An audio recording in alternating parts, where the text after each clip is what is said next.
Hey everyone, welcome to the Cloaks of Mindhelm, a 5e D&D stream from Penny Dragon Games. I'm Ben, I'm your DM, and I'm going to be torturing these lovely people for a few hours. And they're characters. Although it is torture, they also have to listen to me, so, it's all good. But we're following the Brown Cloaks, the lowest rung on the City Watch ladder in the dingiest, most corrupt city in the world, the city of Mindhelm. So, I'd just like to say thank you for joining us on the Penny Dragon stream. If you like D&D, then if you haven't already, please consider subscribing to the channel. It really helps us out. And just up top, a little bit of housekeeping, as well as Cloaks of Mindhelm. We also have 3 other great campaigns that run, and so scheduled for this week on Tuesday, DM Jean is back with Fellowship of the Fallen, and so the Fellowship did a bit of grave robbing last session, just a bit, and found a shiny new sword. So let's help it fight. It helps in the fight against Cryovane. Is the Cryovane a white dragon? It's a white dragon, right? Join us on the 15th of March to see what the party gets up to next. So shiny swords, ice-breathing dragons. What's not to love? And on Friday, the Sophron Saga with DM Dave is back, so join them next Friday for the return. And so with Asher dead and Stiletto on the run, the party has nothing left to do but return to town with Gribble and find out if his wife really wants him dead. And also then next we will have the Violet Madness is back with DM Mark. And following Friday will be DM Richard with the Humblewood game, the Churn Gang, if you like woodland critters who are really not safe for work. It looks very storybook, but we swear a lot and make a lot of innuendo. So, again, what's not to love? And let's say keep an eye out on the 15th. Penny Dragon Games will be launching its next Kickstarter, Bergen's Book of Beasts, which is a bunch of beastly stat blocks for druid wild shapes and new polymorph forms, just all the animals in the animal kingdom you could ever want for 5th edition D&D. If it's got a tail or talons or teeth, it's got a stat book in Book of Beasts, along with 12 beast-themed subclasses and some beastly magic items. And with all that, if you back the physical tier in the first 48 hours, Penny Dragon Games is offering a free hardcover copy of Firestar Falling, a new 100-plus page adventure dealing with abominations and arcane creatures of eldritch description from beyond the stars. So, without any further ado, let's say hi to our party, and I'm just going to go with who's on my Zoom. So, up first, Kyle. Could you tell folks at home who you're playing? I am playing Tram Pouch's Scribe, the only unbraceleted member of this little company. How that ever happened is a freaking mystery to me, because let's be honest, Tram has probably broken the law more than the rest of the party combined. Actually, no. Patri, yeah. But yeah. An unregistered, uncouth young wizard who is best described as young, dumb, and full of arcane intent. Sounds like he's on a list somewhere. Oh, he's definitely on several lists. Next, we move from our wizard to Fona. Hi, so I play Andy, who is a young human rogue. She's on work release from prison, wearing a bracelet for the Cloaks. Currently trying to decide if she's going to kill some of the party. That's a decision that's weighing heavy on her in her spare moments. And yeah, she definitely knows that Tram is on some watch lists. Yeah, so... Oh, and she has a cat called Ember. Oh, she does have a cat called Ember. We're actually going to... Yeah, there's a dog that seems to be kind of, has been hanging around since the fight. So we'll see how they get on. But yeah, Andy has been offered a chance to remove her, her house arrest bracelet, basically. But it involves killing all her friends. It's a hard decision. Freedom or friendship. I'll also point out that already Miss Jawbreaker is in the chat, hyping up the fact that she's going to give the DM blesses to kill us all with. So Yes. Thank you for that, Miss Jawbreaker. It's always good to know that you're gunning for us. Yeah. Hey, Miss Jawbreaker, it's probably not going to do any good because I did receive a bless in the last game, and I forgot to use it. And my last words in the stream were, "Oh, I forgot bless." So I could have, kept my bad guys alive maybe for one more round. So, moving on from Fona and the delightful Andy, Boyd. What's up, folks? I'm Boyd, and I'll be playing Durrell Stonehelm. Let's see. He's a young, naive dwarf who gets uncontrollably agitated when he crawls through dungeons. He's a pugilist, which is a homebrew class by Benjamin Hoffman. It's like a strength-based monk, sort of based around boxing instead of martial arts. It's really good. Pick it up. Let's see. He loves Tales of Old Adventurers and is obsessed with him like a nerdy teen loves Spider-Man. He likes to throw hands and he swears a lot in a dwarven fashion.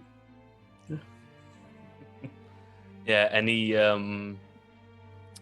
got double crits and knocked out a half ogre with a 1-2 punch there a couple sessions ago. So that'll give you an idea.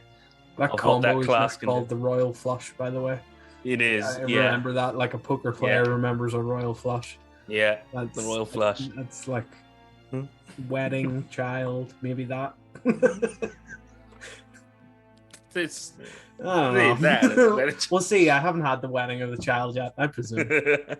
And on that note, last but certainly not least, Nico. Hello, I'm Nico. I play Patri. He is a elf. We half elf or elf? Ooh, he's an elf. He's an elf. Was an elf. An elf. Alchemist artificer. Who once, led quite a prestigious life in the guild, but got caught a few too many times with his little bad experiments, spicing up his potions for his clients against the rules. And poor thing is this shriveled little, what would you even describe him as? A few too many explosions and acid experiments gone wrong. So what did we say? From Legolas to creature? Is that once the Legolas, now the little creature, but brilliant, wily. Always the creature, never the Legolas. Trying to redeem himself or atone for his errors of breaking the rules to earn the good graces of the guild to come back, but he might see this as an opportunity to learn some new tricks. Yeah, every crisis is an opportunity to portray, I think, So, with that, we can jump right back into it. So, I will just, are you all, oh no, sorry, I've got you on the map already. So, just for a little recap for all the folks at home, and also... Before you jump into that, you've got your first bless of the night, Ben. Yes, I need to write that down. Yes. It gives you 2 now. Get the post-it notes. Miss Jawbreaker is determined to kill us all. Yes. Excellent. I'm gonna go after her games and bless the DM in those games. Yeah, I think so. Well, that would be appropriate because if I'm not mistaken, I think Miss Jawbreaker is the handle for Nightshade on the Humblewood. Yep. On the Humblewood game, yeah. So from one rogue to another, yeah. One rogue to another, all the blessings to the DM. Yeah. Yeah, it's very much the chat's and in the version process, of sneak we can attack. kill our DM as well. We can kill Ben and Nightshade in one stroke. Exactly. So, you're getting a lot of bang for your buck there. So, just a little recap for everyone at home, and also somewhat for Fona who missed it. The Cloaks' current mission, they were pursuing, or I suppose investigating, the presence of a band of brigands, highly organized brigands, calling themselves the Fearless Fellows, who had been intimidating and terrorizing Camp Carbuncle, as it is sometimes known. It's a sort of a refugee camp outside the walls of the city. They were, kind of running protection rackets and trying to also recruit people and, just generally terrorizing them. So sent in to investigate all that. They were wandering around the camp, and eventually these brigands showed up, drunk, looking for a fight. The party gave them one, maybe a lot more of a fight than they were looking for, because they all ended up dead. Many of them burnt severely by scorching ray or melted severely by acid splash. If not skewered by Andy or pummeled by Doral. So, it was a free-for-all. And every which way. Yeah, exactly. And with that, everyone was very thankful. Soup was shared, it was a soup party. And, you were offered shelter in what little shelter could be provided for you, but what little these people had, many of them were sharing it with you. Actually, another development is there was a guy there running like bare knuckle boxing matches and dog fighting and cockfighting, and the party took issue with the latter two, and Patry released the hounds, like Mr. Burns, and these dogs, a few of them attacked their cruel owner, and so he died. And one of them, Patry, passed or gave quite a good animal handling check, and so since last night the dog has kind of been keeping a bit of a distance, but has stuck around in the camp. The others fled out into the wilderness, but he's been sticking around the camp and has sort of been sticking around Nico, or around Patry rather, sorry. So as we fade in, you'll see, just for instance, I'm going to use a feature that our wonderful tech man just taught me, actually, which is if I shift and do a little ping, it will pull focus to where I'm pointing, and you can see, so like Doral, you can move yourselves wherever you want. I just sort of positioned everyone around the camp in the morning. Doral's up here, maybe talking to Rin, the charity worker. He's Soup. Pouches, over here is Yara Galt, the middleman or smuggler. Andy's over here, maybe talking to a couple of shady-looking characters, or whatever. And Patry, Watson, and the dog, maybe down here talking to the troupe of actors and performers. But you can move yourselves about wherever you'd like. But this was, just that you were all kind of spread out over. Oh, sorry, one more thing, actually. At the end of the last session, there was some discussion about, I can see where Andy's gone. Right over here to all the corpses, which brings me to the next point, which was loot. Yeah, I assume I've looted everything in sight, and several things not in sight, perhaps. Well, the party did say, I'm just looking now, they did say that they it was their intention to loot. So anyone who was joining in on the looting, if you could give me an investigation check.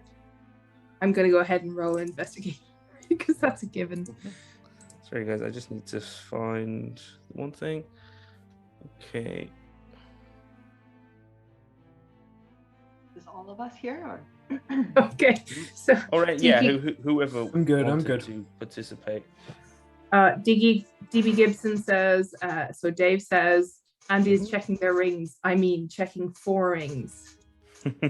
Andy is an innocent, sweet girl. Why would you even say such a thing to begin with? Yes, she's checking for rings, knives, good-looking armor, gold, silver, coppers, necklaces, earrings. Yeah, so where am I? Okay. Oh yeah, so Andy has thoroughly gone over all the corpses, did not, never mind the gore or the melted faces. She had her hands right in there, and you have discovered, assuming, Andy's not secreting any of this on her person secretly. So amongst the, we'll see. I think there's enough people around that Andy will attempt not to secret anything about her person. But if she finds anything particularly interesting, she might. Mm-hmm. So I will say, Patches would have ritual cast detect magic before he dived in there, just to keep an eye out for anything extra special. Yeah. And anything resources, this would have happened. This would have happened before resting for the night. Because presumably somebody did. Oh no, ritual. Yeah. Oh no. But even so, yeah. This was taking place the night before, the morning after, and so all of the brigands, any equipment they might have had, and I think are you able to see their tags, the nameplates? Yeah. So you get on it, but there's some are wearing chainmail. Some have shields, one's got a maul, a glaive. So any of the basic equipment they had on them, assuming anybody wants to take it, obviously, if it's not going in a bag of holding, we'll have to work out the capacity of that actually later, how much it will fit. But, chainmail and these things are going to be heavy, so it's up to you how much of it you want to carry. So there is all their basic equipment. And hang on now, each of them, 1, 2, 3, 4, 5, 6. I think it was, there was 8 and the leader. So, where is my notes? So, they have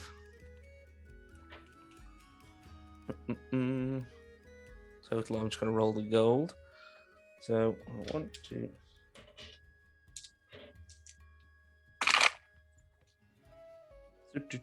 12. 14, 15, 18, plus 4, 22, and okay, there's a total of 26 gold pieces, and 26 gold pieces, 58 silver pieces, and 131 copper pieces, just amongst all of them. And then the leader, Griff.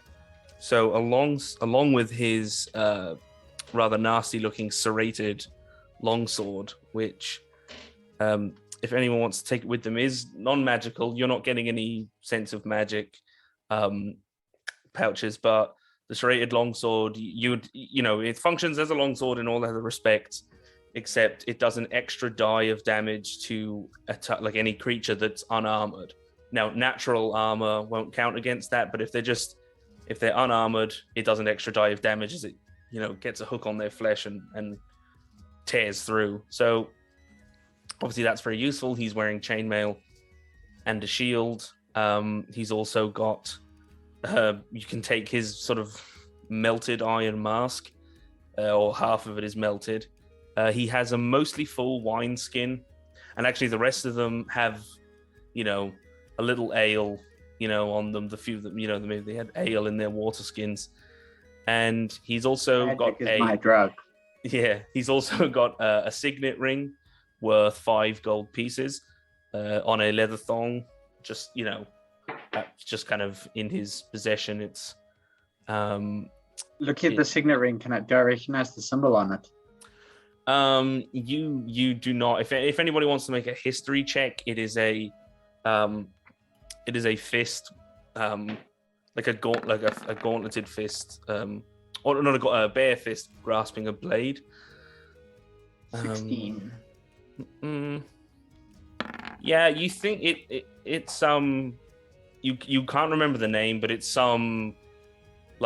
it's certainly not, it doesn't look too old, but it's not like a particularly famous noble house or anything. You don't know the name, but you think you might have seen it somewhere before. Probably some minor noble that, you know, these guys would have probably easily overrun the few, you know, house guards that they might have had. So it's I probably don't know. just... He's wearing it around his neck.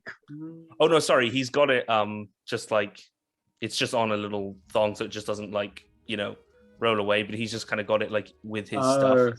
Yeah, sorry. Okay, so he's not like wearing it like special significance. No, just like... he didn't have it. Yeah, it's like it was in with his stuff. It could have some significance, but you're leaning towards loot. But if you want to make a note, it is a bare fist clutching a blade. Like not the handle, it's clutching a blade. I'm just gonna slip that into my pouch. Sure. One of the many pouches. And he himself has 26 gold pieces. So 26 gold pieces, 49 silver pieces, and 98 copper pieces. Just him personally. And then... What was the original numbers, by the way? The originals were 26 gold, 58 silver, 131 copper. She remembers. She does. I always remember the loot when I'm Andy, just Rogue not when mind. I'm sales. Rogue mind. Yeah. I assume so far none of them had any interesting arrows. No interesting arrows, but the rest of them, those that had, so there were only the two. There's only the two ranged ones, but they had she had 7 arrows left on her, and the other dude had 4 crossbow bolts. Was what they had left in their quivers. And then 4 bolts and 7 arrows was what was left in their quivers. I just want to note, for posterity's sake, that when Pouches pocketed that signet ring, there was a pained look on Andy's face as she did, grab it before him. But as you're reaching, you think you've picked all their pockets, and you're at the last guy, and you kind of like, you do a last little pat, and you feel inside like just a little sewn pocket in where is he? In by his left nipple? The guy with the sickle in his leather armor. You pull out this it's a dried white flower. It looks kind of, there's almost like a dust, like a sort of a glittery dust on it, and you actually know what this is. You've never had it, but you've heard about it, and apparently in its non-dried state, the leaves look kind of iridescent. It is dream lily. It is a substance of recreational use. Consuming dream lily causes disorienting euphoria and brings about remarkable resistance to pain. A creature under the effects of dream lily is poisoned for... Oh, cool. Are we live? I hope we are. I hope we didn't say anything when we came back that we shouldn't have. We were just discussing the Lizard Man plot to take over the government. You know, nothing too big a deal. Yeah, just standard stuff. Yeah. No, so we are back, by the way. Yeah. Nice. So that is the entirety of what you found. You're pretty sure. So possibly what chat missed was that Andy found a dried white flower that in its non-dried state is iridescent and beautiful and is a total mind warp of a drug, and she has given it to Pouches because he seems the person in the party most likely to want psychotics and narcotics and all that kind of stuff. Can you just give me the faked again, Ben? Do you mind? Yeah, it is so... Where's it gone now? So, consuming dream lily causes disorienting euphoria and brings about remarkable resistance to pain. A creature under the effects of dream lily is poisoned for 1 hour, but while poisoned in this way, the creature is immune to fear, and the first time it drops to 0 hit points without being killed outright, it drops to 1 hit point instead. And there's a single dose.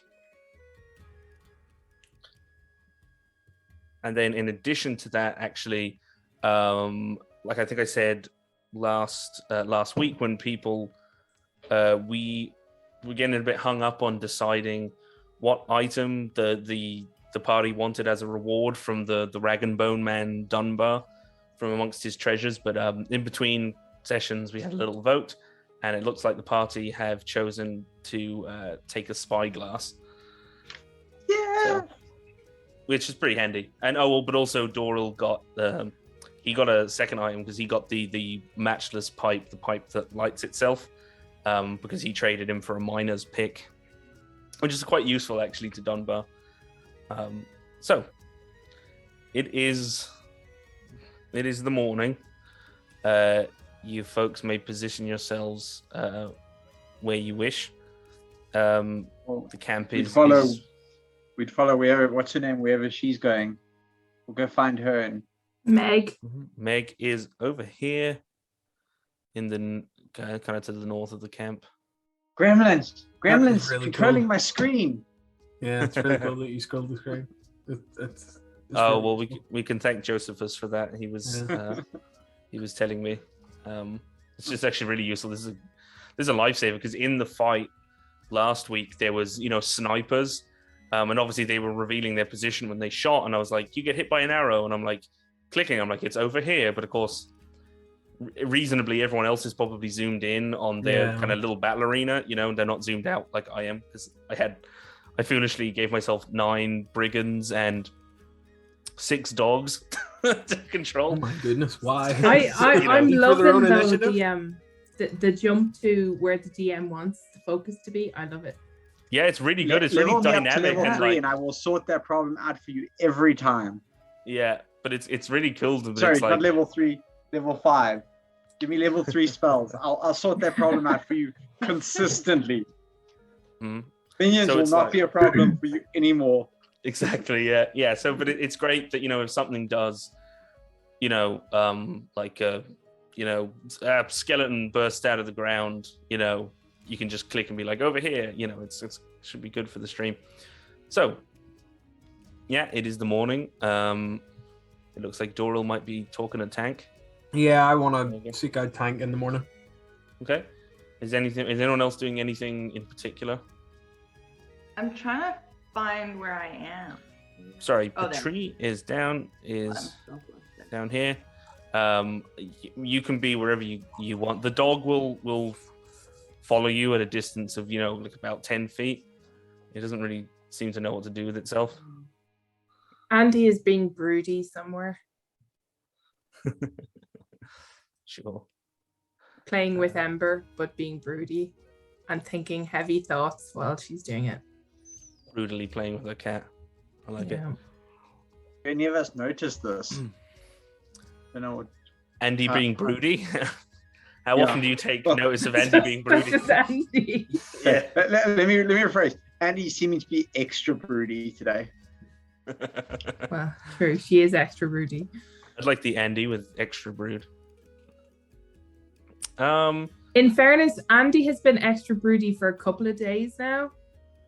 Anytime when anything's not going on, she's been going off, sitting quietly by herself, or staring into the fire, or moodily staring into the distance over like the seascape or the whatever scape we're looking at.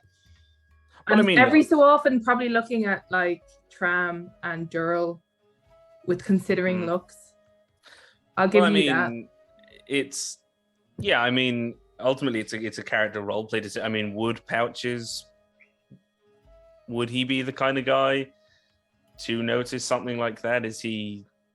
No, he's like not that emotionally intelligent. Yeah, he's not like No. Yeah, no. Be fair, no. In answer to you'd probably just be like, oh, it's just Andy being broody. Yeah, I don't think Pouches is. He's not cold. Yeah, Andy does need chocolate. She needs lots and lots of chocolate. I think so. Yeah. Or drugs. Is molten chocolate one of the liquids I can put in my jug? My magic jug. It should be. I feel like Pouches would constantly be tempted to give Andy that what's it, the speech from Deadpool, the whole Negasonic team. What's it gonna be? Broody silence or hurtful mean comments? Oh yes, he would be very in that space. Yes. That's the rogue. That's the rogue's repertoire.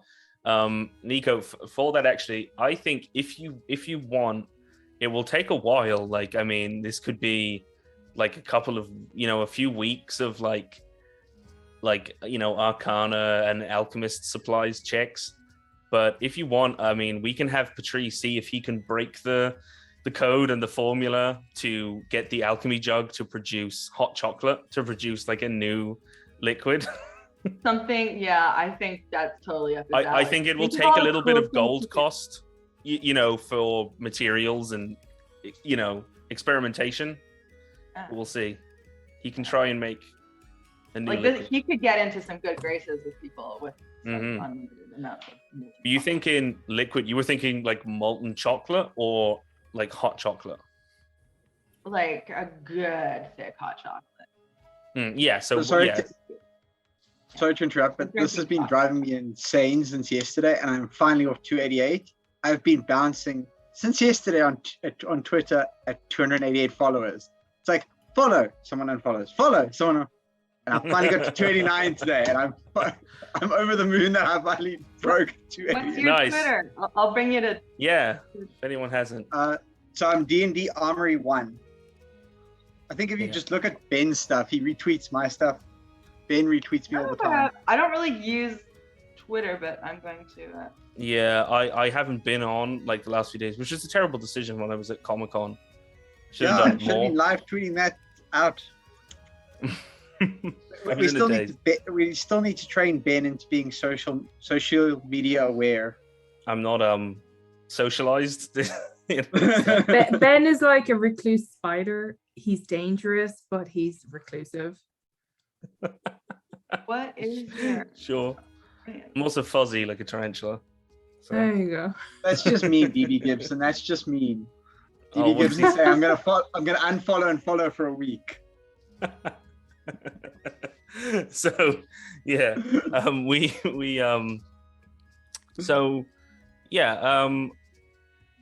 it's kind of people are milling about, but Doral, you've approached Tank. Yeah. I go up to Tank and I say, Tank, good morning. How are you?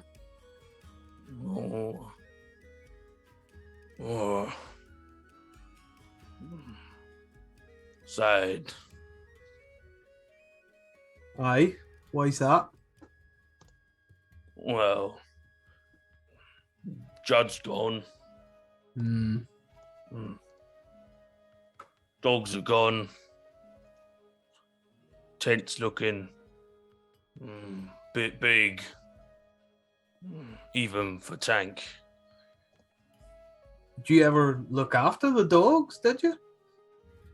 Oh, fed them when Judd says I could feed them. He wouldn't feed them all the time. I wanted to feed him more. He said fighters got to be hungry, but I ate all the time. Perhaps he meant it in a more metaphysical sense. Yeah.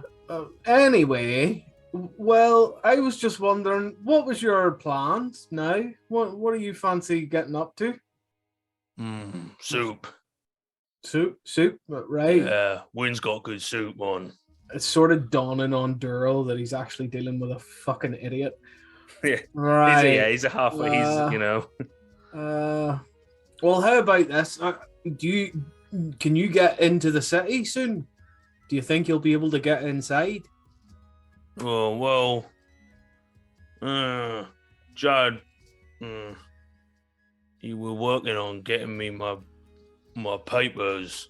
He said you needed papers to get into the city. I had we were supposed to do a fight. Okay. Well, I thought maybe, would you be interested? I could help you out, help you get your papers maybe, and in exchange, would you be willing to come and train under me in my dojo? What's the dojo? It's a place where we train to fight really good. A big tent. Yeah, pretty darn big, but filled with nice people who'll help teach you how to fight. Well,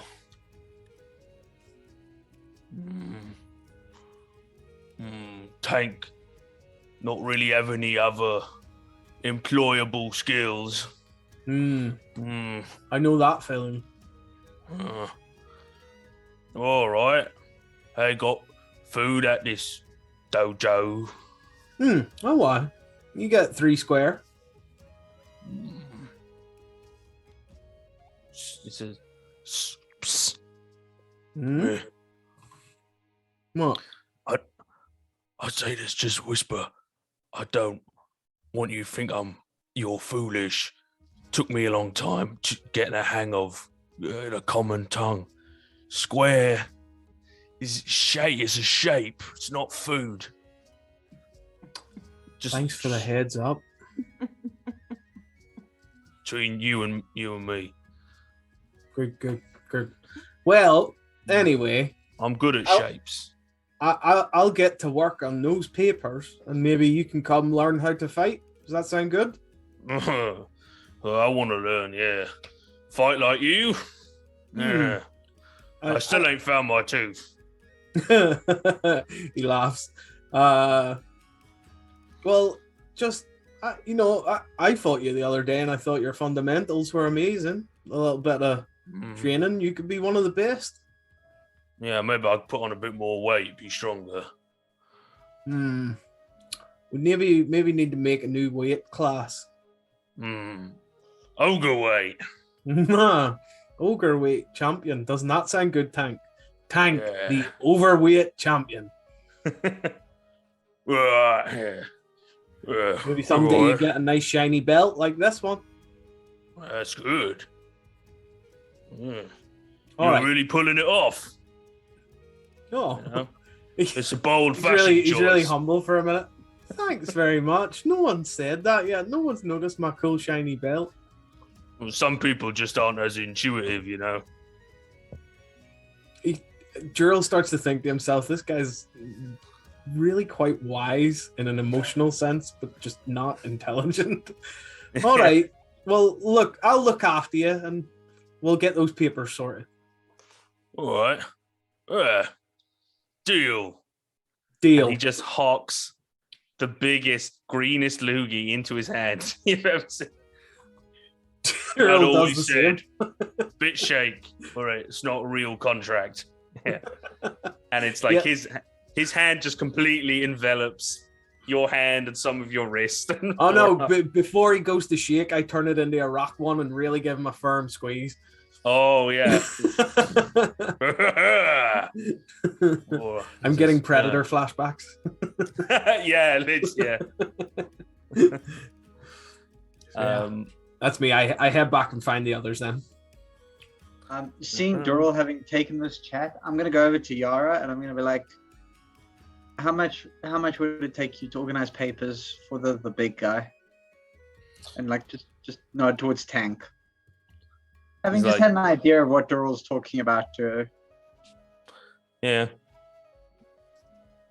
Says, well, I mean, from the way the fight organizer was talking, I think he was getting it with fight in the city. I mean, I don't know if if he's dead now, I don't know if those papers are going to go anywhere, but a couple of gold, well, maybe a bit more for bribes. He's a big and could be a lot of trouble.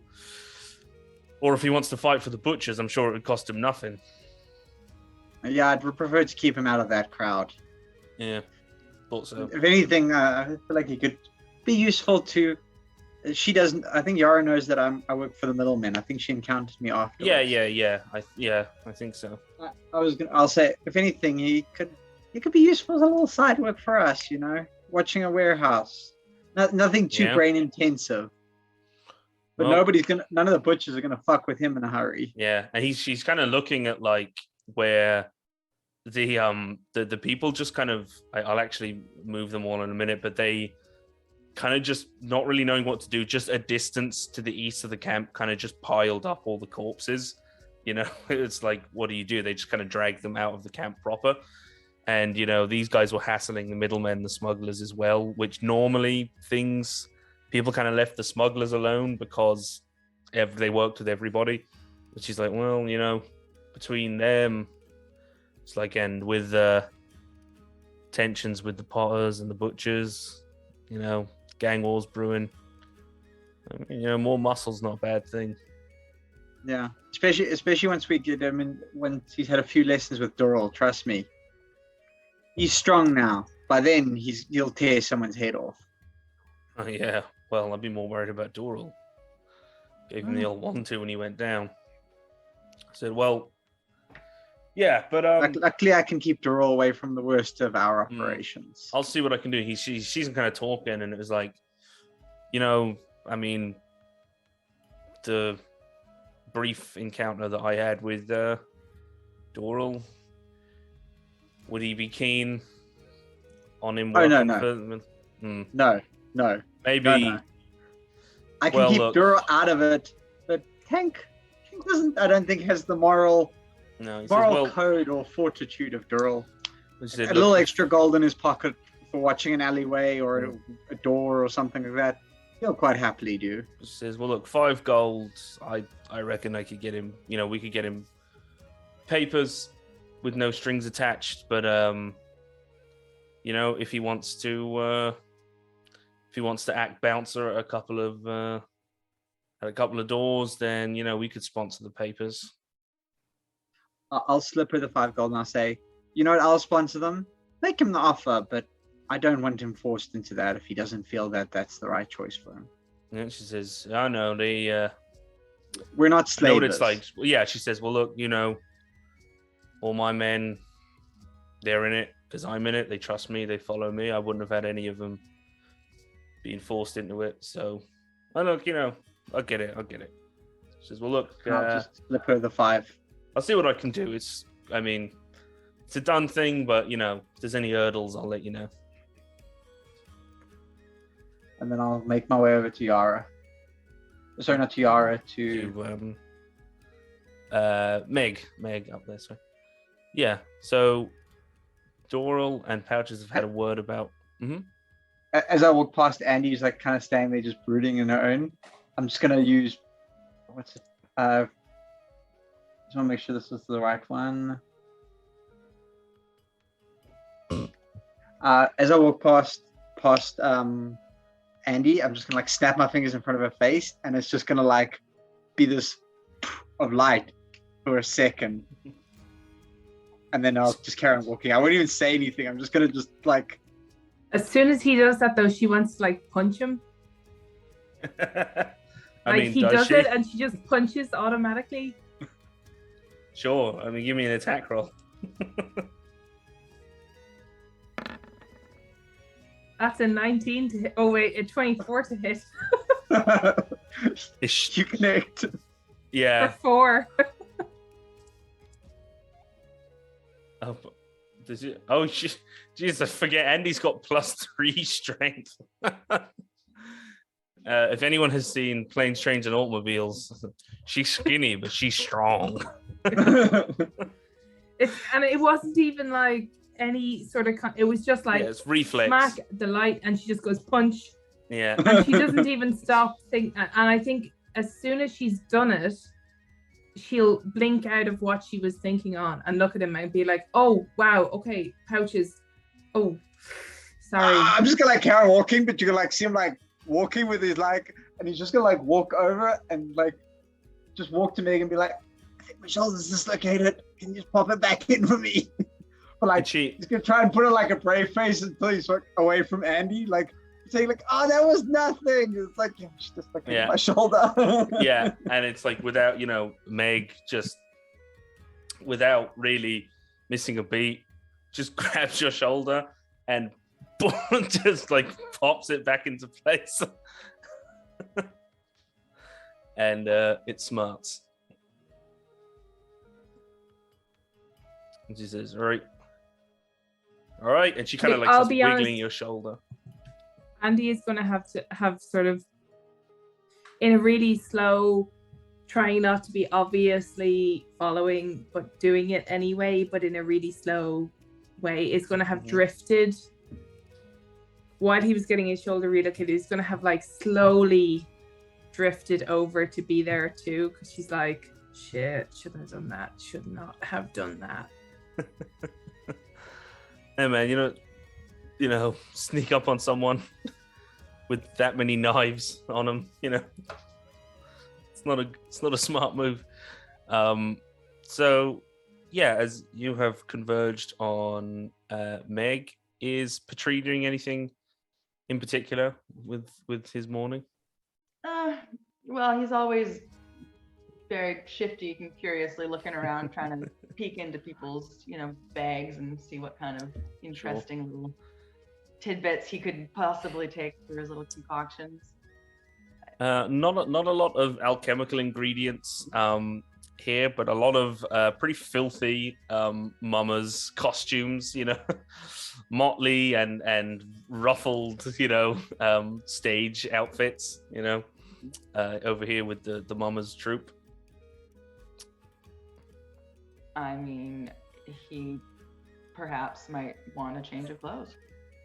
He might. There is if I'm not mistaken, so you would have assuming, or all of you at one point in the festivities last night would have spoken to the mummers. They would have been getting into it and writing this, and Vera Valleygold, the female halfling who was leading the troupe, had actually been composing words, and she was sort of looking on the battlefield after you were done, and she seemed to be in her mind composing some soliloquies, and she's talking about she's considers herself a very serious thespian, and they've been traveling around the countrysides, and the common folk, they just they want something very showy, they want lots of blood and action, or pies in the face, and she wants to do something a little more subtle, which you need the venues in the city, she really wants to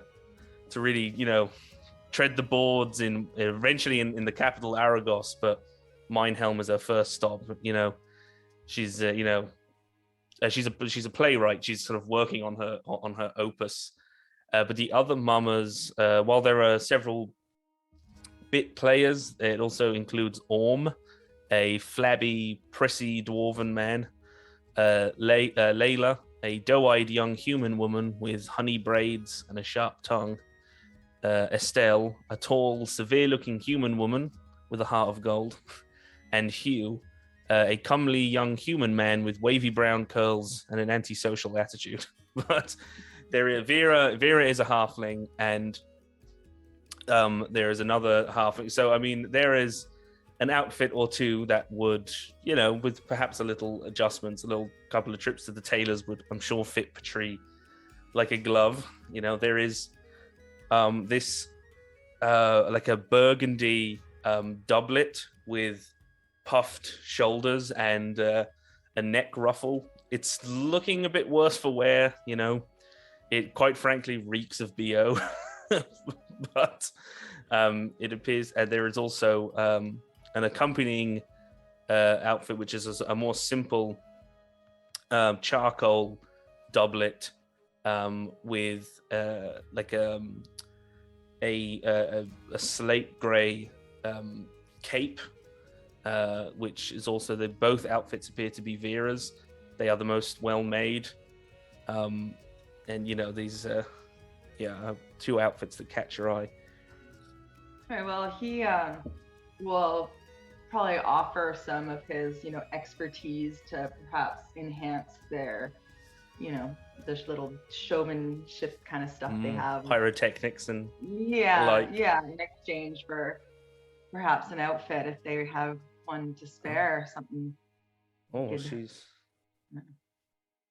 She actually looking at the burgundy doublet with the puffy sleeves and the ruffle, and she says that she's like, actually this is from we don't do this show anymore. It was really just sentimental value, or I was, truth be told, I was going to I was going to use the material for something else. Should we need a costume? But well, yes, you said if you in your I saw in your little kit there you had a little smoke powder, maybe a little tit for tat, a pouch of smoke powder for the outfit. And he'll just kind of wave a little and just put a little show on with his hands. Of course. And she says, "Well, then." He'll say something super smart and thespian because that's sort of how he grew up. So I feel like he'd be able to converse really well with Yeah, people. and she says, "Well, I see, because you have the bracelet." And she says, "Well, if you ever, quite good, quite good." They said, if you ever lose the jewelry, I'm sure by that time I will have my own theater in the city, and you're more than welcome to come along. I always need a good understudy, With your You have, talent, I have no doubt. You're very distinctive Right. features, There's, And he wants to really get buddy with her. I'm sure he's thinking, Sick of down the these line. people that say the theater is, it's just for pretty people. Look at me, Am I pretty? No, my face has character, damn it. And you're just dripping with talent. I think am, we thank can benefit each other, perhaps. And he's just thinking, ooh, potential new clients who, Actors, he could sell them drugs. some pretty great stuff. Yeah, and youth tinctures. Yes, it is as well. We don't. We're still working on an official name for our troupe, but I'm sure once we are established in the city, you will not be able to move for word of us. So you shall have no trouble finding us. Right. Well, And if the barracks of the Brown Cloaks of the fine city of Minehelm are ever in need of entertainment, for little R&R between your all-important work, then perhaps think of us, think of old Vera. yeah. Well, and if you're ever in need of anything, come find old Patrie. But I'd like to help you out with some stuff. Of course. Keep it on the DL. Yes, I am a thespian, dear. Secrets are my trade. Mystery, mystique. An actor never reveals his secrets, so. Cool. And she will bid you adieu, with your costume in tow, and so. Yay! Really burgundy costumes. And it will probably be I assume Patrie's not going to be wearing it all the time, but we will have some hopefully some character art in the next few weeks. It'll probably be like a few sessions down the line, but someone has been commissioned, so we might have nice token art for all of you. And so we'll see. So is everybody else, Doral and the rest of people heading up towards Meg, or anything else? Anyone else? Now that my shoulder's been reset, I'll be like, Doral, Patrie, come on, we gotta get going. I'd go and find the group wherever they are. Yeah. Mm-hmm.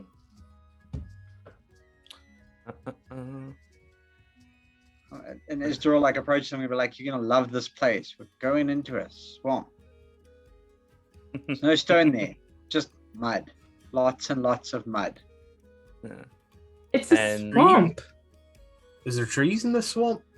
It's got trees and I just gators and look to water. Meg. I don't even answer that. I just look to Meg and I'm like, are there trees in the swamp? Yeah, and she looks like almost disgusted, like, sea folk, Are there trees in the green marsh swamps? There's a look. She's like, I'll be like, general, like I've read about trees. Swamps. Right. Well, some of them have trees. Important. Some of them are more like boggy grass swamps. I don't know what this one is. It's important. I will look up into the trees and make sure there's nothing attacking us from there.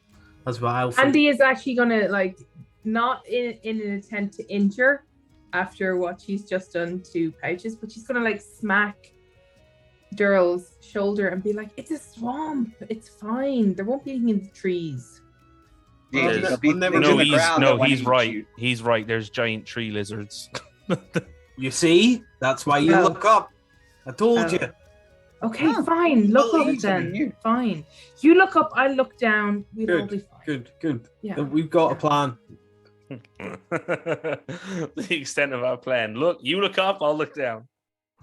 Oh no, we forgot someone I'll to look sleep ahead. on my. I'll sleep on my. I can't think of the word now. One eye Palanquin. open. Oh, Palanquin. I'll sleep on my palanquin. Like you can see, Patches is like fantasizing about some ideal world in which he is carried around on a palanquin and has to do nothing. Looking around for one. Of course. But to beat Patches with. Yeah. Sorry. So, yeah, the dog is kind of like just, at a distance, milling around, and So Andy is going to shuffle looking at- nervously, having come out of her almost meditative state, and be like, "So are we going? Are we going to the swamp or what?" dog starts coming up to Andy. He's like, How's Amber reacting to the dog being here? you Amber's feel in like my pocket.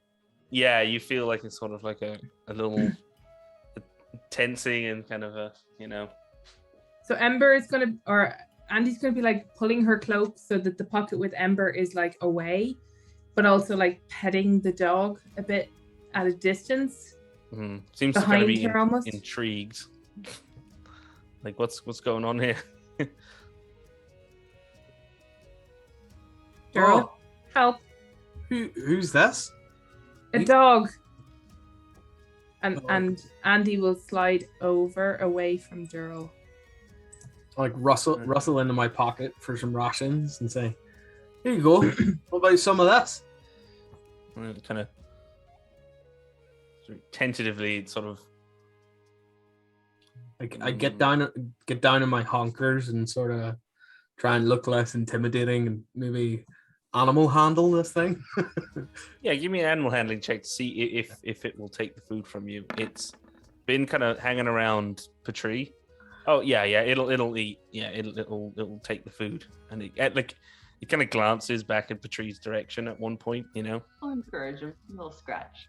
Yeah. I attempt to pet him or her. Is it a him or her? Well, you're down low enough, so Doyle can check, and it is a male dog. Yeah. I give him a pat in the head and look around. Yeah, and Anyone he knows does. who this dog is? It's ours. Clearly, it's ours now. Right? Yeah. It's our friend. It's going to be ours, but you have to keep it away from Ember. Well, I'll try my best. Or Your dog now. does he have a name? Daryl's dog. Duralog. Dee Dee. Name's Dee Dee. It Dog. starts kind of loops. It kind of comes. It does go back around. And it kind of loops closer to Patrie, which is the one it is Okay. most So familiar it's with. Dee Dee, Triog. the tree dog. Patrie, is this your dog? Meg is like, Yeah. This is, oh God, what's a good name for him? well, Meg it is looks, so tired of our shit. It looks very similar Surely to the male dog. Surely the Yeah, it like- fighting male dog. Yeah. It is a Sure. mastiff, same as so Surely. it's quite lean. It's not as like heavy. It's kind of quite like a lean mastiff, and it has, it's not a perfectly real world accurate mastiff. It sort of looks a bit mastiff, a little bit bloodhound, but I'll poke Patrie and hand over a portion of rations. Which, knowing Andy, is probably like beef jerky type stuff. Where's my rations? Where's my beef jerky? I'll be very grateful and secretly hand it to the dog. Yeah, it eats. It takes it out of your hand. Still kind of, it like instinctively kind of kind of backs and kind of ducks a little bit once it kind of snatches up the food. Kind of looking a bit shifty, a bit nervous.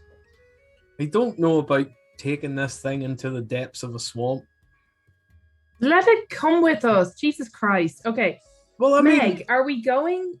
What? Look, The it dog might says, get "Well, stabbed I'm by a not." bullywog. Yeah, and it might stay here and starve. It'll come with us or it won't. It's Well, a she dog. says, "Well, I'm not going." Where aren't you going? Wait, will you keep an eye on the dog? No, I the thought you were dog's guiding coming us to with your us. house. Well, I'll tell you how to get there, but I don't want to get killed by bullywogs. That's why you came here. Well, I thought we were taking you back so we could kill all the bullywugs. Yeah. Well, if and you make it back here alive, I'll know you cleared them out. and what you either have to we come may be with us killed by or the you have bandits to after all. you have to come with us or you have to make it worth our while to go kill these ballywogs and then we'll come back. Or otherwise we're just gonna screw off back into the city. Whoa. Hold on. Here's how she's going to pay us. She's going to take care of the dog and we'll come back. No, with the dog is coming later. with us. The dog ain't coming with us. Yes, He'll it get stabbed is. by a bullywog, and I'm not having that in my conscience. It can't eat Ember, but the dog is totally coming with us. Yeah, but bullywogs can't eat him. Oh. It ain't happening. Mm-mm. We won't let the ballywogs thingy majiggers eat the dog. But the dog, look at him. I can barely coming. keep myself alive, never mind the bloody dog. He'll bite them. Look at him. He'll be good. He'll be useful. He'll come with us and he'll help. We're not leaving him here. They'll make him fight again. No. All right, if we're he bringing dies, the it's dog. on you. If he dies, it's on you. It's got nothing to do The guy with that was me. making him fight is dead. And I swear to God, if I die out in the swamp, I'll fucking haunt you. Fine. Good. If the dog dies, it's on me, and if you die, you'll haunt me, and that'll be okay too. Yes, everyone's Good. happy. I'm looking up, you're looking down. Let's go. Folks, he's going to be fine. He's got 8 whole hit points. No, sorry, That's 5. almost as 5, many as me. 5 whole hit Wow. points. Well, in fairness, I think Ember has like 1 hit point, so it's like Yeah, Ember has exactly. survived It's a this long. It's fine. Serious upgrade. Yeah. So the dog is coming with us, but you, Meg, you're not coming with us. So why should we even go and do this thing? Well, because, like I explained to your companions, in my house, well, assuming that the bullywogs haven't, used it for kindling, there's a map that I pulled off one of these fellas that points to the runes where they've got their hideout. Where Exactly. is this map specifically in your house? Just so we can actually find it. Well, I had it in a little keepsake chest at the foot of my bed, but assuming it's still there. Okay, I'm just gonna get it to describe the color of the parchment, rough what it looks like. I want to Yeah. make sure that I could picture it in my dreams, kind of thing. And Yeah. while this is happening, Andy has buggered over and she's like holding Ember's pocket close, but she's petting the dog. It's like, yes, you can come with us. What did you call this lady? The swamp lady? What was her name? Meg. Oh, sorry, I don't know. It was her. Oh, I'll move it a bit because the name tag was kind of disappeared. Meg with 2 Meg. G's. Perfect. I'm Thank trying to. Why can't I get it to? Sorry. Let me actually just do something. Did it drag him onto the? I'm just trying to give a. Oh yeah. Okay. 2 seconds. I'm just gonna make another. I'll make an actual token. I'll make a proper a token or whatever for the mastiff. I'll give him. Just bear with me. Yeah, because we have 2 mastiffs. Yeah. Why can I not? I'm trying to remember. How did I give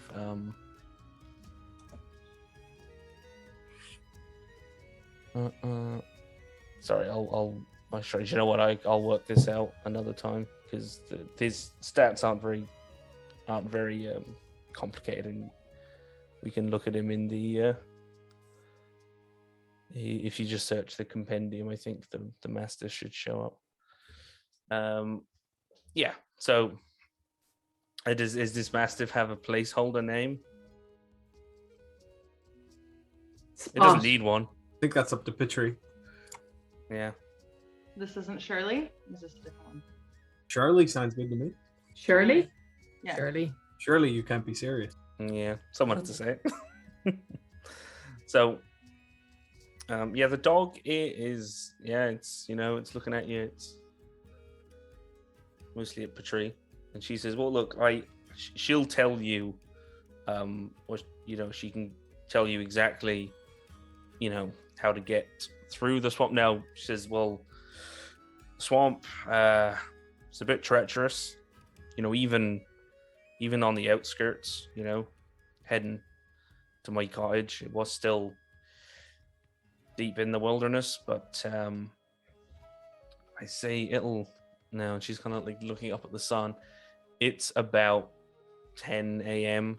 right now, so it's gonna be probably like it's gonna be a few hours travel to just to like walking across countryside to get to the swamp proper, and then it's another maybe couple of hours or an hour or two into the swamp at a good pace to get to the cottage. But she will give you sufficient directions that you can. I'm just gonna ask her: are the ruins between your cottage and the edge of the swamp, or are they further north in the swamp? Just so we don't accidentally run across them. She says, "Well, I mean, they're deeper deeper into the swamp, but it'd be hard to stumble on them. Most people thought that they were lost. I've visited the outskirts of them once or twice. I wouldn't like to get too near there, truth be told, but Okay. No, we just wanted to make sure we don't accidentally run into some bandits while we're trying to find your house. No, but well, unless there's some on the road. Are there bandits? Yes, we just killed like 9 of them back there. No, And I not point to the here. body. Jesus, over where her house is. Are there bandits? Yes, that's where their base is. Yeah, but are they going to be there? They're here. Oh, no, not at her house, no, but in the swamp, yes. There will likely be bandit patrols, possibly. Or Okay, bandits so at the... Are there bandits at your house? No, there's bullywugs there. So the bandits won't be there. Yeah, I'm more And if worried they about us are- running into them in the intervening distance between her house and the swamp. Well, we people probably kill the ones who are going to be in the intervening space. But even if we don't, they'll have more stuff. So, we should also possibly stop one of them from dying and ask him questions. I'm gonna my jaw's dropping and we're like, look at you, growth as a person. Because I don't want to kill everyone and nick everything. Yes. I just want to know where the more stuff is. Fair enough. And we're back. Yeah, there was I think actually as well, in the last session, somebody Andy's being really weird. I think Durrell would want to roll an insight check on her at this point. He's just like, what is wrong with her? Is that okay? Yeah. If you want. Total of 14. Is that enough that I need to give Got a you DC. my mental process? No, I would say depending. Well, you give me a deception check, but obviously, really, it's up to you. You can reveal, as much as you want or don't want. How did that? Oh, it's doing that thing again with the 3D dice lagging or something because it said it was 13 on screen, but it was a 5. Or suppose, do you want to know what Andy's current process is? It's just like, is she being off? Does she seem off? It's kind of like registering things, and he's just sort of going over it in his head.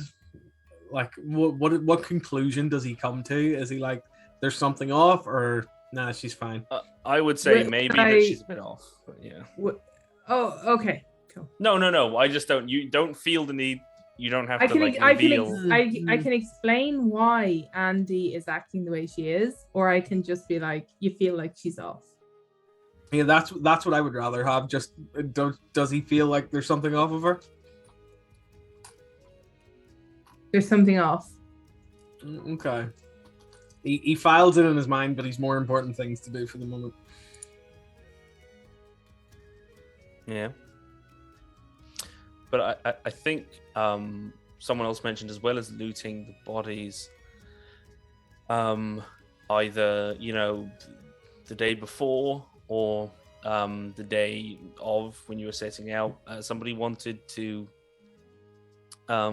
see if, because you said the swamp is like in total like a few hours away, or certainly their stronghold or wherever they're all kind of based out of. I think Pouches said he wanted to look around to see if there's somewhere in the area they might have been stashing like camping supplies or things with them, at waypoints. If people still want to do that, it would, since it's a pretty broad area, it would be either like a very, very good perception check or like a survival check, because it would be a pretty broad area that you'd be covering. Anyone's welcome. Sorry, Nico? What were they? What were the rolls? Oh, perception or survival. So I've only got perception would be more two difficult. Perception. 2 perception. And a 0 survival. So does anyone beat that? I'm negative. Yeah, you can all look if you have want, we or you can do actually like a gone, or are we We're still starting. We're I starting. think we're still I think this is just like if you want to see. Yeah, I've got a 13 survival. 16 perception. Same.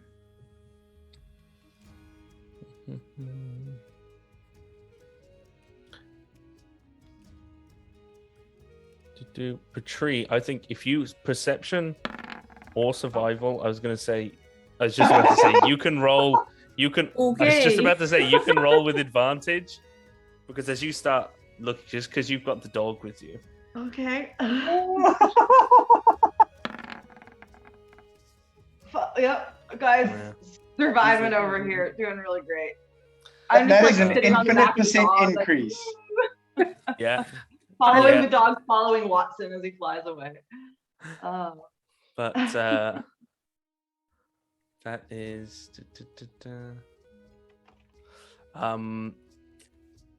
no, you're not really sure. You kind of scan the area. You assume that they must, like, they'd have to be, and Meg herself says that, like, realistically they must be have some kind of a waypoint, or presumably they camped somewhere out, in the wilderness, because they're not going to make it, it'd be to go probably from the ruins to here, it would be a dawn to dusk thing. So it's presumably like patrols or shifts being sent out. So, but you weren't able to find where that might have been. It'd just be a very oh, god damn it! I just realized that. Sorry, never mind, guys. Sorry, folks. I just had to take care of something. So, yeah, you weren't able to find exactly where that was. It would be a pretty broad area to cover, and I assume, you wouldn't want to be taking, again, the better part of an hour to like search where they might have been. Unless you want to kind of, you can roll again, but it would probably be another hour of searching. I'm not that interested. Like, if I just happen to spot something interesting, then I'll go and look at it. But sure, and you can definitely make another one on the way to the swamp. Andy is more about getting there and I suppose passive perception on the way, but Sure. she's not Going to be actively. Well, she's actively always looking for an attack or something that's going to be a risk, but I think passive perception on this case in that she's not like taking a step and then thinking, is there a trap? She's just passively wondering. Always low key, waiting for something. Waiting to jump for out. something to try and kill her. Waiting for the penny to drop. So that's fine. So I think if people, is there anything else people would like to do in and around the camp before setting off? Not for Andy. And is Shirley the fantasy mastiff, bloodhound, whatever? I will think of a name for the breed of dog. I should probably. He has to be following us. We gave him Jerky. Yeah. He's coming. Okay. I feel like Watson will be all playful with him. Yeah, he's like tentative. And he's a former fighter dog. Like, he has to love us. He's our bud. Yeah. I just got this, and it just, you mentioning, I got to figure out what species, what thing the dog is, just made me think of it, and it says, this is a wiener retriever, just like your mom. It's like this little cute puppy. No, he should be a wolfhound. He should be I like was thinking an of those. wolfhound. Oh yeah, you know what? Canonically, Totally lanky. Like if he's really lanky and sort of almost Irish. looking underfed, he should be an Irish wolf. Like a big, like long-legged Irish wolfhound, like big shaggy dog. I like it, loping across the wilds. So with Bud in tow, the party heads towards the swamps of Greenmarsh to go fight some frogs. And I think right there is we're going to take a break. Just going to have a 10-minute intermission. So for us or for you, if you want to, bio break or grab a coffee or whatever. And when we come back, it'll be Cloaks versus Croaks. And we'll see if we can clear these frogs out of the cottage. Eh? So see you in 10. See you soon. Bye. Unleash your inner beast with Bergen's Book of Beasts and the cosmic horror adventure Firestar Falling. Get over 200 new beasts for encounters, familiars, party pets, character companions, and of course, polymorph and wild shape. And new subclasses, including the College of the Duat Bard, Oath of the Pack Paladin, and Way of the Sacred Beasts Monk. And how about dozens of magic items, including items for your animal companions and familiars. And don't forget about Firestar Falling, a 100-page cosmic horror adventure with rules on how to make twisted beasts that will scare the living feces out of your players. Live on the wild side, and back the Bergen's Book of Beasts Kickstarter now, because there's a little bit of beast in all of us.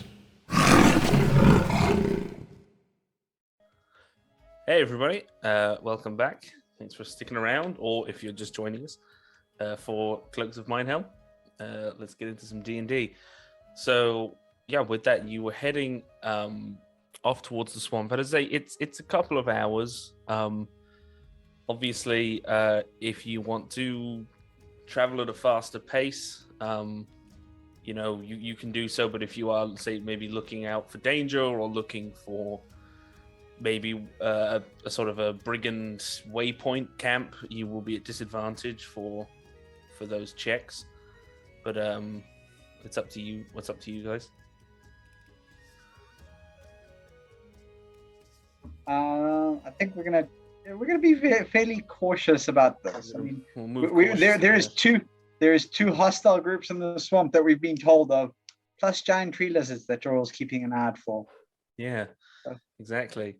So if you want, you can do perception or survival checks. Again, just an advantage for Patri if the dog is still in tow. If Shirley, our wolfhound, is still in tow.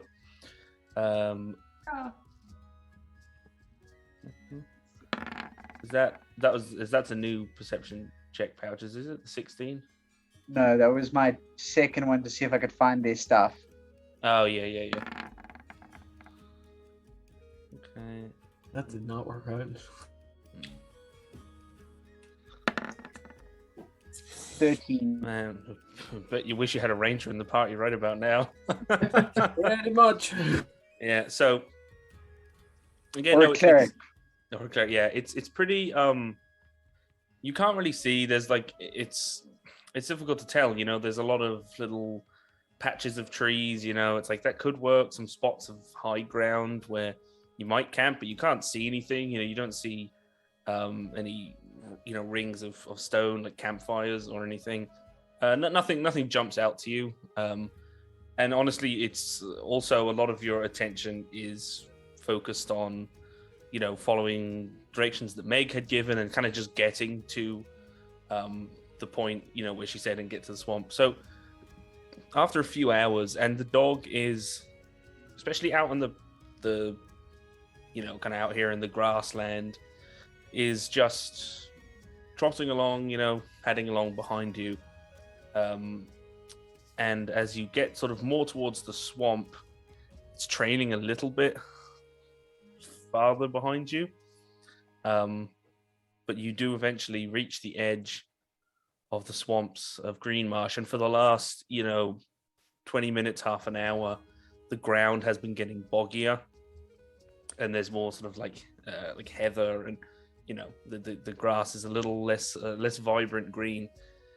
But there you see the edges of the Green Marsh swamp proper. There are these gnarled, sort of twisting, almost serpentine trees with these kind of willow-like overhanging leaves and canopy.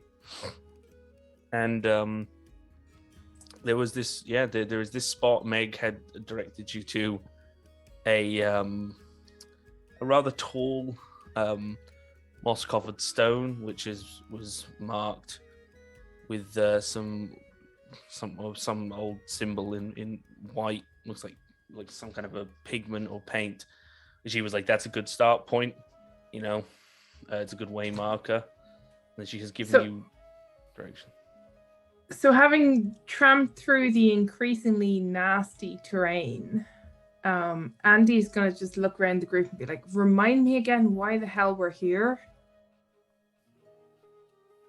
Well, we were told that in a treasure chest at the foot of her bed, she's got a map that's going to lead us to where these fearsome fellows' ruins are. They're out in the swamp, and that's where their main camp is, and we're going to wipe them out. Yeah, and why do we care? Why can't we just go back and wait for them to attack again or do whatever they're going to do? Why are we out here in the... And she lifts one boot up and slumps it back down into the schlop, and then lifts the other up and then slops it back down and goes in this. More home is where people keep their treasure. You think there's treasure? They've been extorting people for months. Of course they've got treasure. What about all the needless suffering of the people who get protection racketed and possibly brought into a life of gang warfare? What about that? That's terrible, but you think there's going to be good treasure? It's definitely going to be treasure. Come on. There's the... She's but they've been extorting peasants and people who have nothing. Is it really And she does the thing with the boots again where she slops them in the mud and she just looks at her feet and she looks at you and she's like, "How much gold is this worth?" Gotta go to find out, but they sent out a raiding party with what is probably about 70-ish gold between all of them. That is true. So if they that's clearly have in their money. Pockets, you can probably see the calculations running past her, in those sort of Minority Report style sort of numbers in the air, and she's like, "Oh, okay, that makes sense. Okay, on we go." And then I'll walk to next to Doral and I'll be like, "Doral, you're a good person. Andy is motivated by money. So we could have tried to convince her for 2 hours to be a good person. Or we could tell her there's money involved and we can get going. I went with the expedient route. I would spend the 2 hours, I think. How about we do? You can do that when we're not standing knee deep in shit. And while you're having this like little Or in your case, conversation, waist deep in shit. I've already like plunked on and be like, "Come on, for fuck's sake, gotta go." As Andy says that, Shirley, something like runs across the ground, and Shirley, the wolfhound, just like latches onto it and comes up with some kind of a some rather large rodent in his jaws, and there's just blood. This thing is like wriggling, and there's blood dripping down his muzzle, and the tail is squirming. Eventually, goes dead. So not quite a rodent of unusual size, but you know, A rodent of significant size, yeah, but not necessarily unusual. And and it's kind of. I praise the dog. Who's a good boy? Oh, that's good. That's so good. See. And so with that, the swamp looms ahead of you, and I'm going to need I want to check for traps. Sure. So we will assume that you're being hyper vigilant, and is this being very as we approach the swamp proper? I want to check for traps. Well, actually, yeah, we'll give. Sorry. Oh, I see what you mean. Well, give me a perception check. Given my or investigation,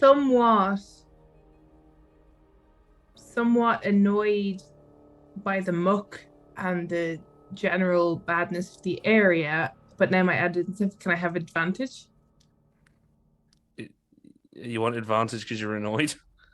Basically, because I'm like, fine, we're doing this, but I'm also like hyper out of my normal zone. So I'm like wondering. You're hyper motivated. I'm hyper motivated for a single roll. For being hyper motivated to get this shit done with, you can have advantage on this check. So is it perception or advantage? Or perception or investigation? Your choice. Different. I'm gonna go with outcomes. We're just entering the swamp, are we? Yeah, you're basically coming up to a tree swamp line. proper. Okay, I'm gonna go with perception. 15. Yeah, it looks pretty clear. It doesn't look like anyone. As you can see, no tripwires, no pitfall traps, any snares. You can't really see anything. You see the remnants of like an old hunter's, like a snare, a bit of chewed and snagged rope hanging from a branch, but it's covered in mold and lichen and moss. You know, so it's old. Like sort of, but otherwise it's pretty. It's pretty clear out here in the outskirts. Oh, okay. I'm going to echo what Dave says in chat, which is, should we be looking at another map? We unfortunately,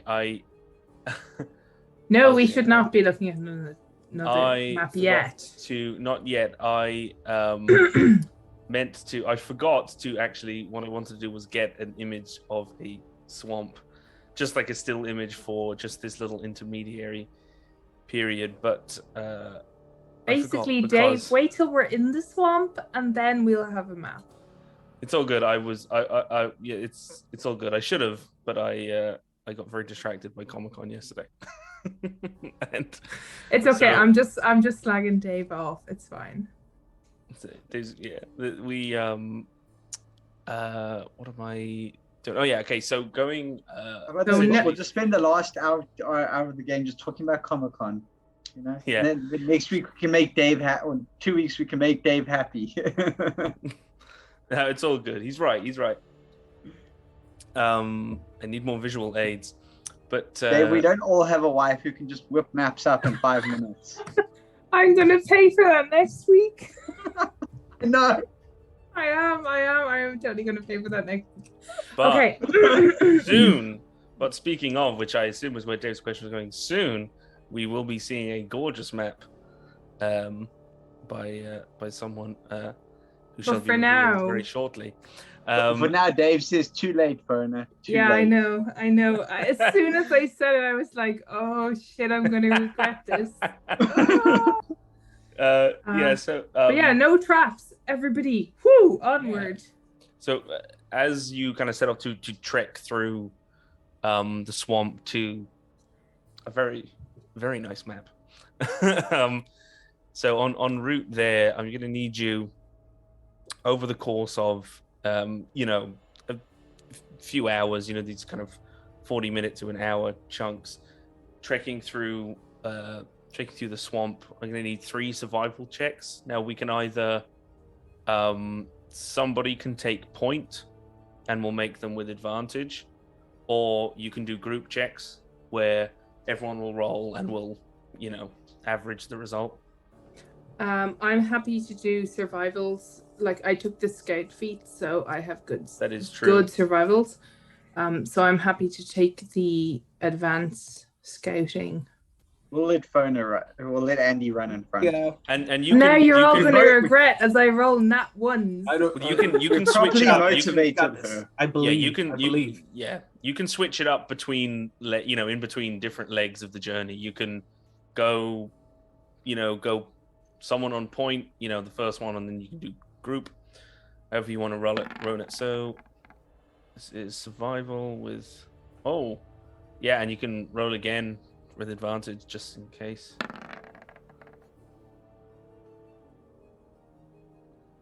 Wait, Okay. was I rolling with advantage? Yeah, it was either one person could roll with advantage, or you could do like a group, a group check. But yeah, with Fona or with Andy rather leading the way. The first leg, it's pretty Sorry, I was just checking my notes. Yeah, the first leg, it's pretty uneventful. The ground is mucky.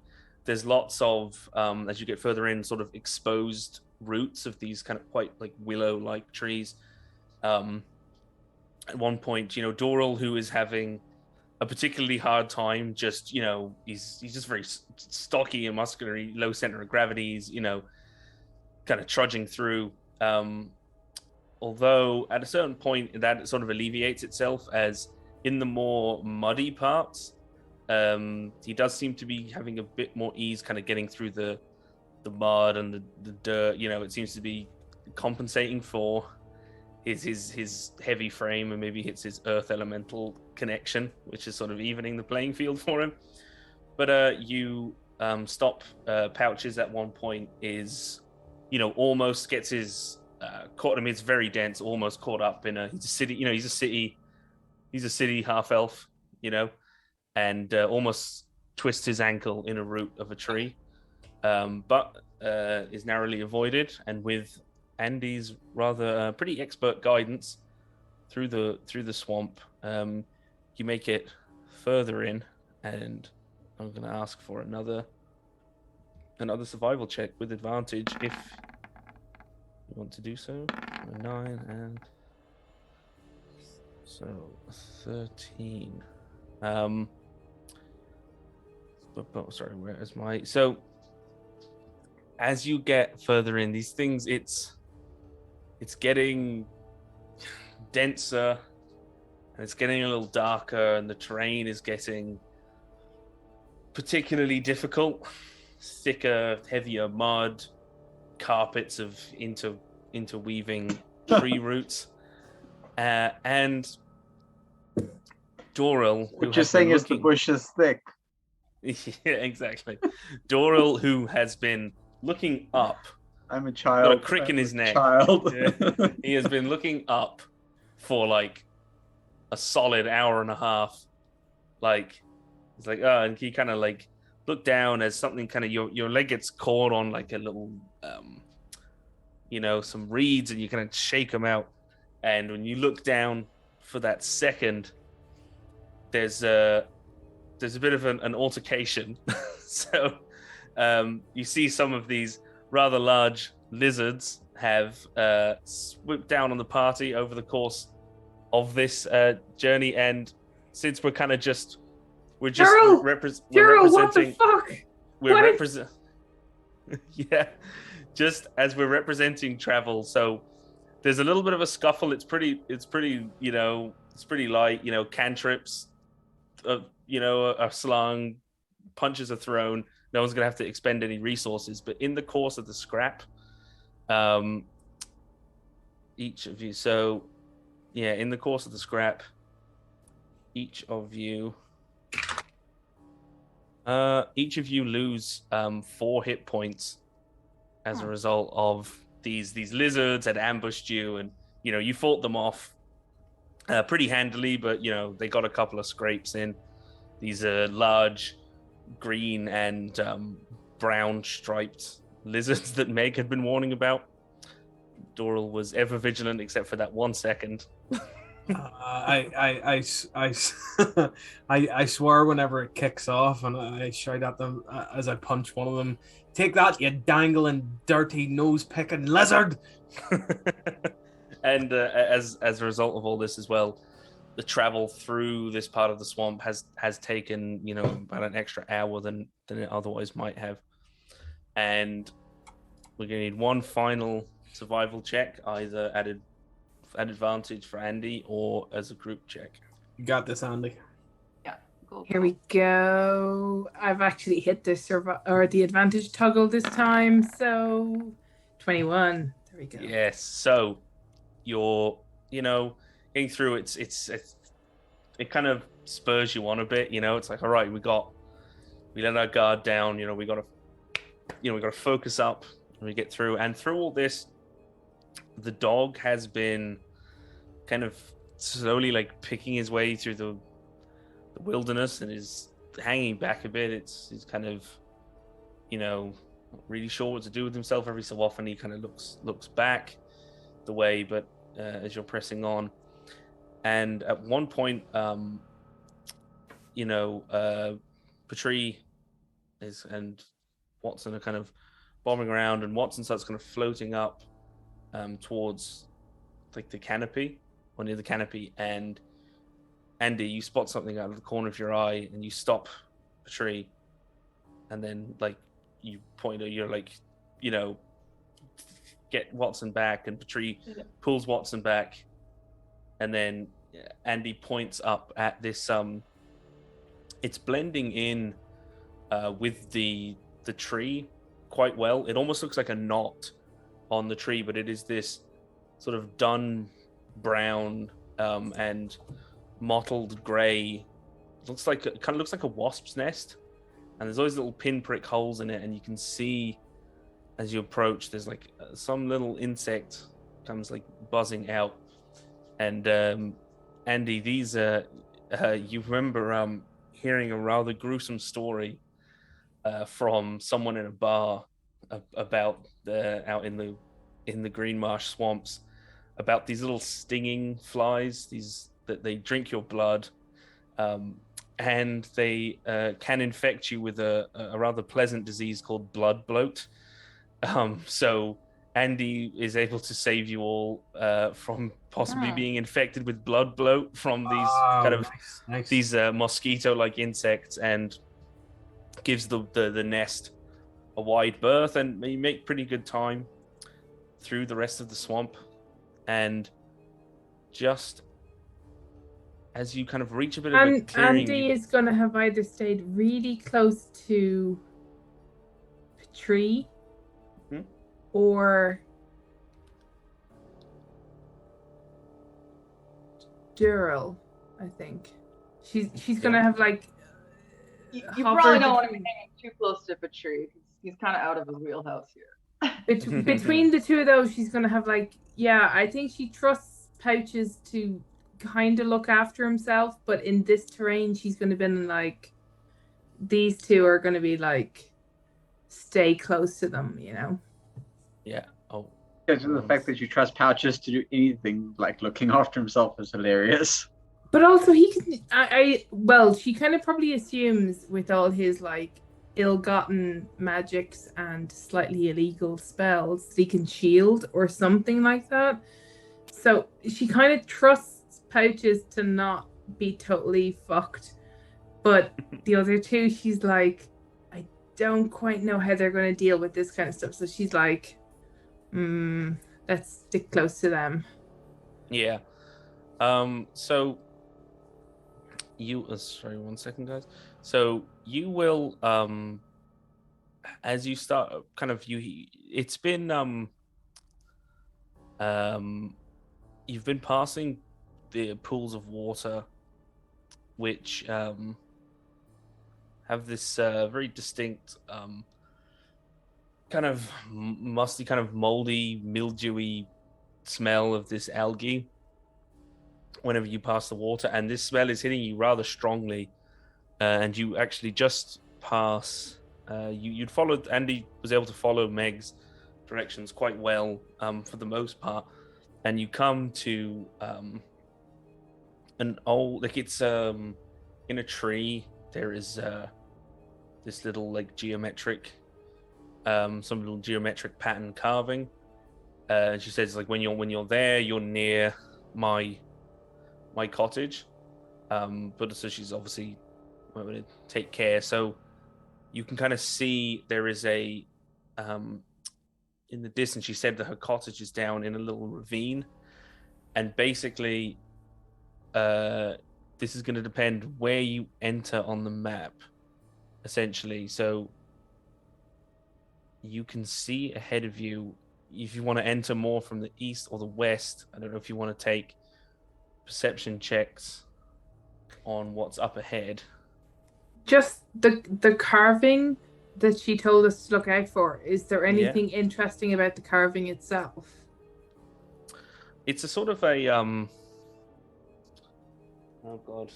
it's like a series of diamonds in a sort of a almost like a sort of almost a dream catcher like kind of pattern. I'm not sure how to describe it. There's like one little diamond up top, and then increasing rows, and then these little kind of straight line kind of tassel things dangling off of it. Is it anything I recognize? Or give me a history check. History. That's a 13. Okay. Anyone who's proficient in Arcana can make an Arcana check. Ooh, Don't know me. if I'm not sure if Patri is or not. Patri. Yeah. Oh yeah. Oops, ignore the advantage. Oh, well, I'll take the leftmost one anyway. Wait. That's usually the way we run it. It is a Fey symbol. Oh, I knew it. And not only is it a Fey symbol, it is usually used to demarcate that the dwelling of a Fey creature is nearby. Cool. That a Fey creature's home is near. Right. Well, I will, of course, relay that info to the group. Just the item we chose to take before was not the Fey lamp, was it? No. Spyglass. No. Well, the So- spyglass will be good for spying on the what's up ahead. But as a result, Andy is gonna like curse quite loudly about the fact that we totally should have fucking taken the Fey lamp thingy-majigger. Mm. Well, I suppose you can predict the future. No, but Jesus, the Fey? Really? No, he gave that item away to somebody who bought him a coffee. I think I've heard about the Fae before, but it's not all bad from there. Yeah, Andy, like, what does Andy know about the Fae? Yeah. Does she, like... A lot of fairy tales, a lot of childhood tales, that Be- skew okay, in the I'm- bad direction. You did fight a hag. I'm gonna go with the being Irish. What do we think about the Fae in this world? Yeah, I mean, it's kind of, there's some good stories, but it's, good and bad. There's good and bad. I think anyone really would know. Basically, it's like, there's kind of, there's good Fae and there's bad Fae, but even at that, the perception of humans in particular would be that it's like, they're still kind of duplicitous and, tricksy. Even the good ones, will play practical jokes or, Yeah. Well, Yeah. what about one of us pops out that spyglass and see if they can see the cottage? Who's I'll got? do that. I'll Yeah. pull the spyglass out and I'll just take a little peek. I'll put it up to my eye and I'll look and see if I can find anything. Yeah, give me a perception check. Oh, crap. You can actually ask me to roll things. Actually, I have guidance. I don't know. I mean, I'll give you a little tap and. Yeah, I assume that's something that you would know he's making the check. So 15 total. yeah. So you just for the sake of ease, so you can see the map. So, and then we can decide where on the map you want to try and enter from. I've just placed you on the map on the bottom row of squares, just so that you're on the map and you're able to grab your tokens. Now, this gorgeous map is by It's a Map on Twitter. The very talented Kate, and I love this. I have more maps of hers on the horizon, Really and cool. even one which I'm going to commission. So if you want maps for D&D, or really, I mean, for any RPG, really, I would say consider it, because Kate makes great maps. I'm commissioning one at the minute, and she's been absolutely The only great thing about I it. would say for Kate is Kate does amazing maps, and if you do a map with Kate, know what all the things on the map are, because somebody in your party, possibly a dumbass, will pull on something on that map that seems interesting, because she makes amazing maps. Yes. Yeah. There. I mean, look at this. It's absolutely. You saw the camp, right? I mean, I made that. just night and day. Look at the difference.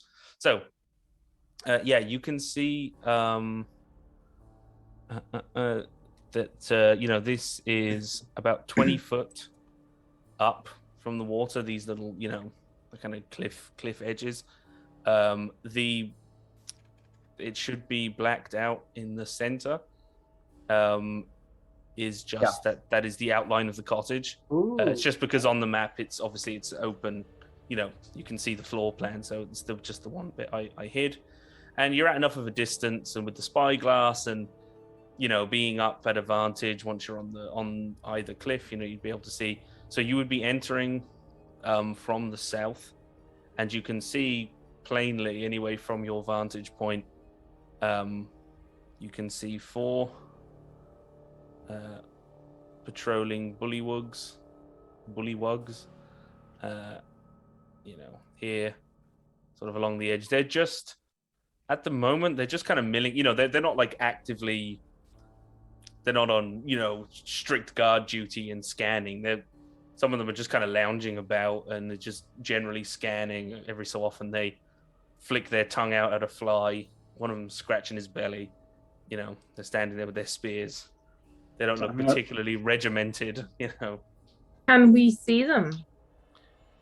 With the spyglass, you could see them well, but you would have the opportunity, I suppose, to how you're going to proceed.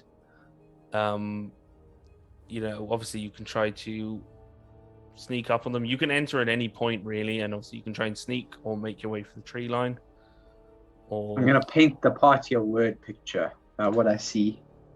And I'm going to suggest that we try and enter in over here in the thick brush and sneak in. Could I send Watson really up high and see if there's any holes or any windows or something in the roof? Well, I think we should sneak in and do a pincer, split and kill them all, and then we'd be safe. So, yeah, you can send Watson. Obviously, in order to get a better look at the you'd want to get 1, 2, 3, 4. You'd want to get somewhere up around the lip, of the cliff to be able to see well enough. So you might, depending on how visible or how sneaky Watson is flying through, because there is an opening in the canopy up here, so he would be floating through the air. But I mean, they don't seem too alert. It's possible that he would go unnoticed. I'll keep him close to us. I looked at Petrie. Does she wear heavy metal armor? No, I don't think so. No? Okay. No. Do you wear heavy metal armor, or is it like leather or scale or something? I'm in leather. Okay. So I think. Yeah, I think Scale. I'm in scale now. Okay. I think sneaking might be a good idea. Maybe we could get away with that. Maybe isolate a couple of them and kill them quick. Before we came in here, did we have any idea how deep the swamp was? Like it's a swamp. Like if we need to get from here over to there, is that going to be a swimming thing or is it a wading thing? that is a swimming thing. Swimming. I mean, look, there's a fish in it. There's an unmoving Big. fish. Okay, so fish can swim in like a foot of water. You could walk through that. Yeah, it's swimming. It's swimming depth. It's at its deepest, it's probably like 15 to maybe 20 feet at its deepest. I've got It's a plan. variable. What's your plan? How about we come in from here, right? You all hide in under the bush. I run out to this boy, and I just grab him, cover his mouth, pull him back into here, and we kill him. Solid UNT. What style. about if we do that and at the same time I sneak over here and go for this guy and also, stick him in the throat? I was hoping to keep things. Petrie can then maybe handle the two further out with a little bit of zap.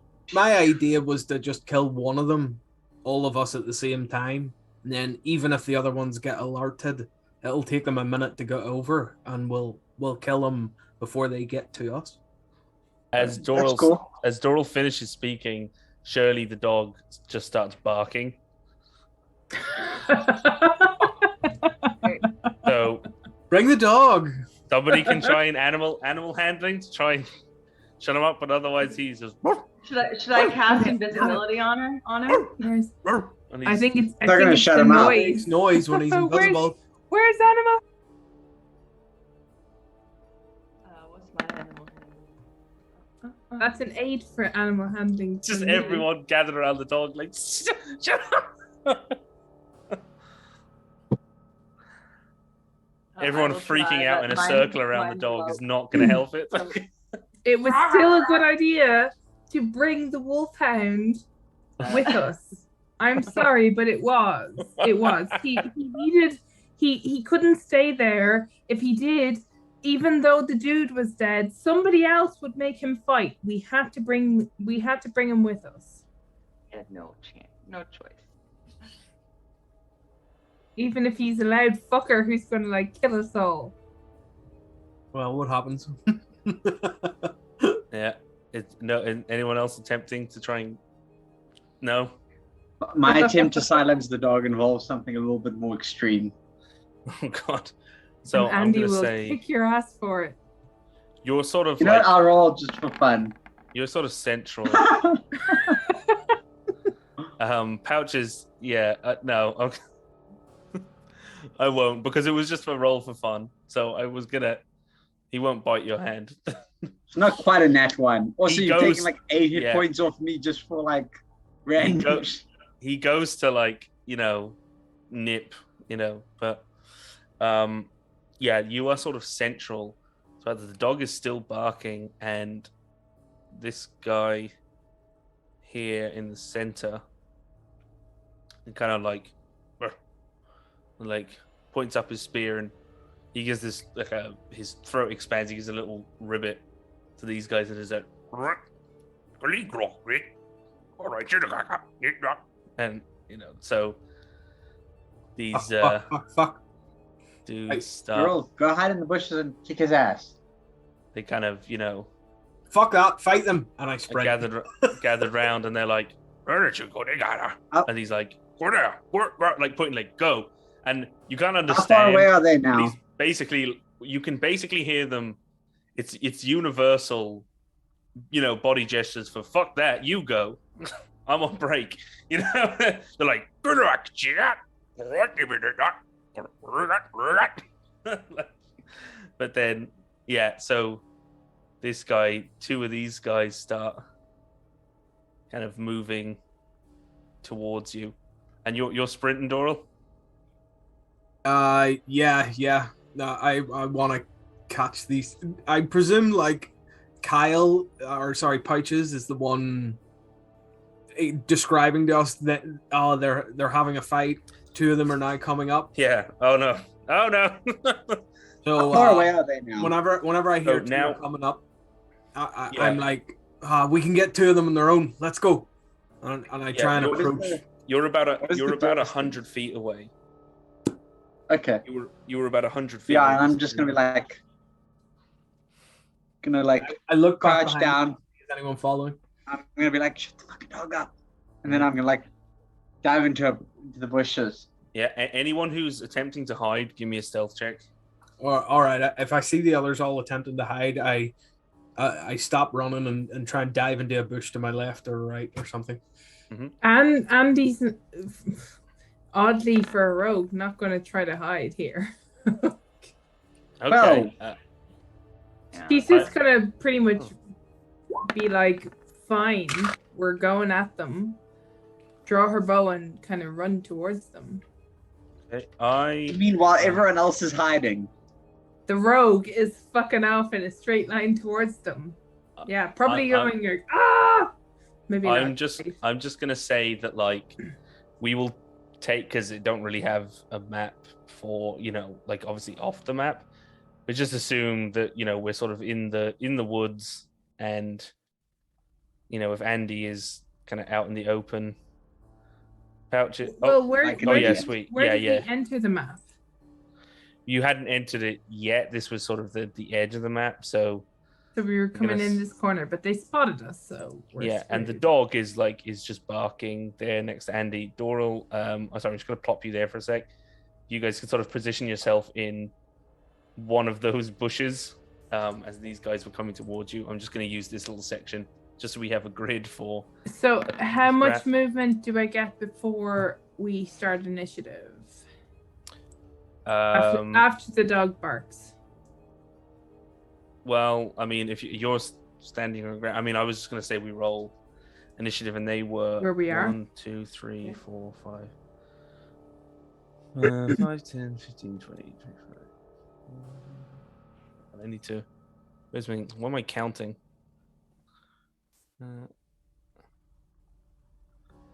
Okay, so they. Oh, sorry. They are. Wait, where did they? What? Where did they go? They're up here. They were 100 feet away. And we can assume that was here. We just need some space off the map. You're off the map technically, but I'm just going to use the grid to represent this. So. Now my attack plan completely changes. No, it doesn't. Why does it say? Sorry. Why does it say heavy armor? Oh, because I'd say it probably just. Technically scale mail. You have disadvantage on stealth, I think, but I think it probably just uses heavy armor as the tag for stealth disadvantage because of armor. I'm gonna assume. I don't actually know. So, yeah, these I'm gonna say we're gonna have to roll initiative then for these guys, as they are coming towards you. They're looking for you. As far as you can tell, they haven't. I think that's me. So we click our token and then hit initiative, right? Exactly. You got it. So.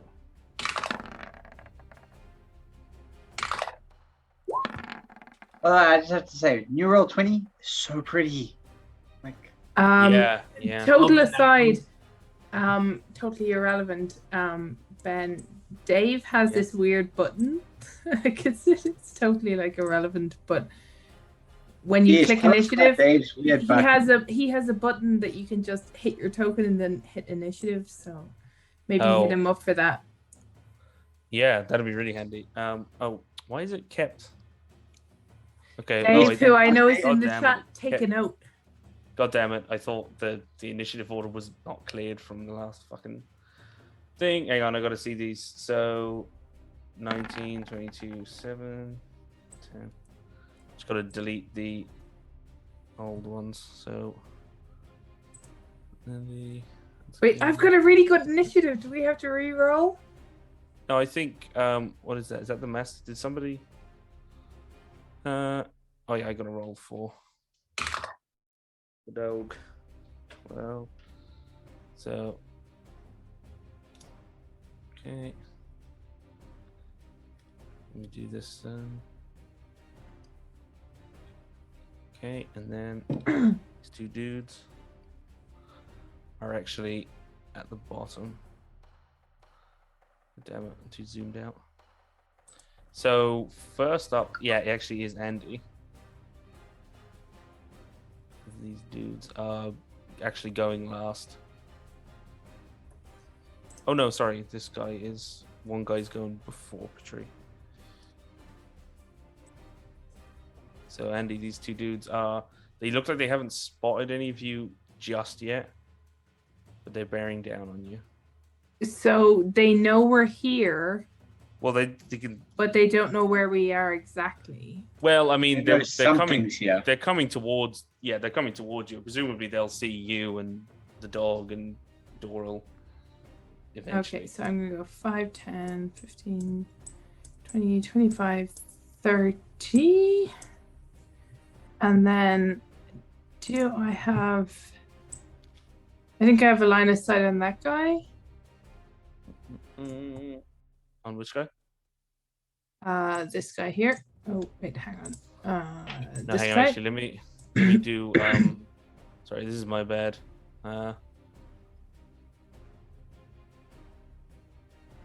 This is like. Yeah, my speed is 30. You know, like this. We're not technically on this map. I just kind of needed a squares because you were like a ways off. Oh god, I'm wondering.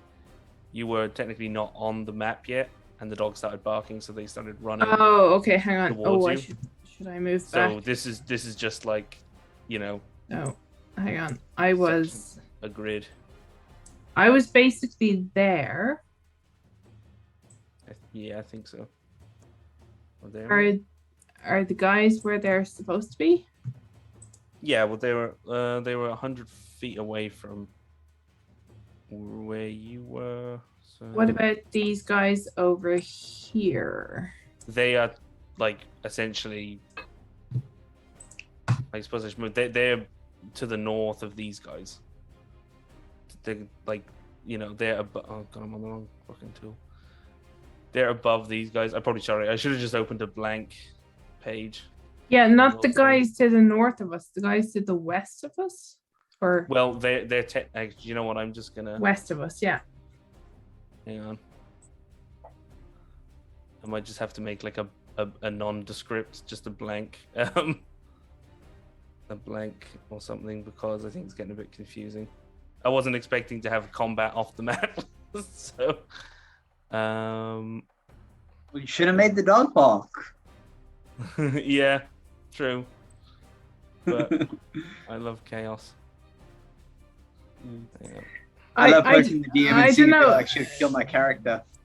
Ben, are you looking at to me, it looks like where we are, there's us, a big giant bush of trees, and then there's two guys to the west and two guys to the north behind a sort of a rock thing in the swampy thing.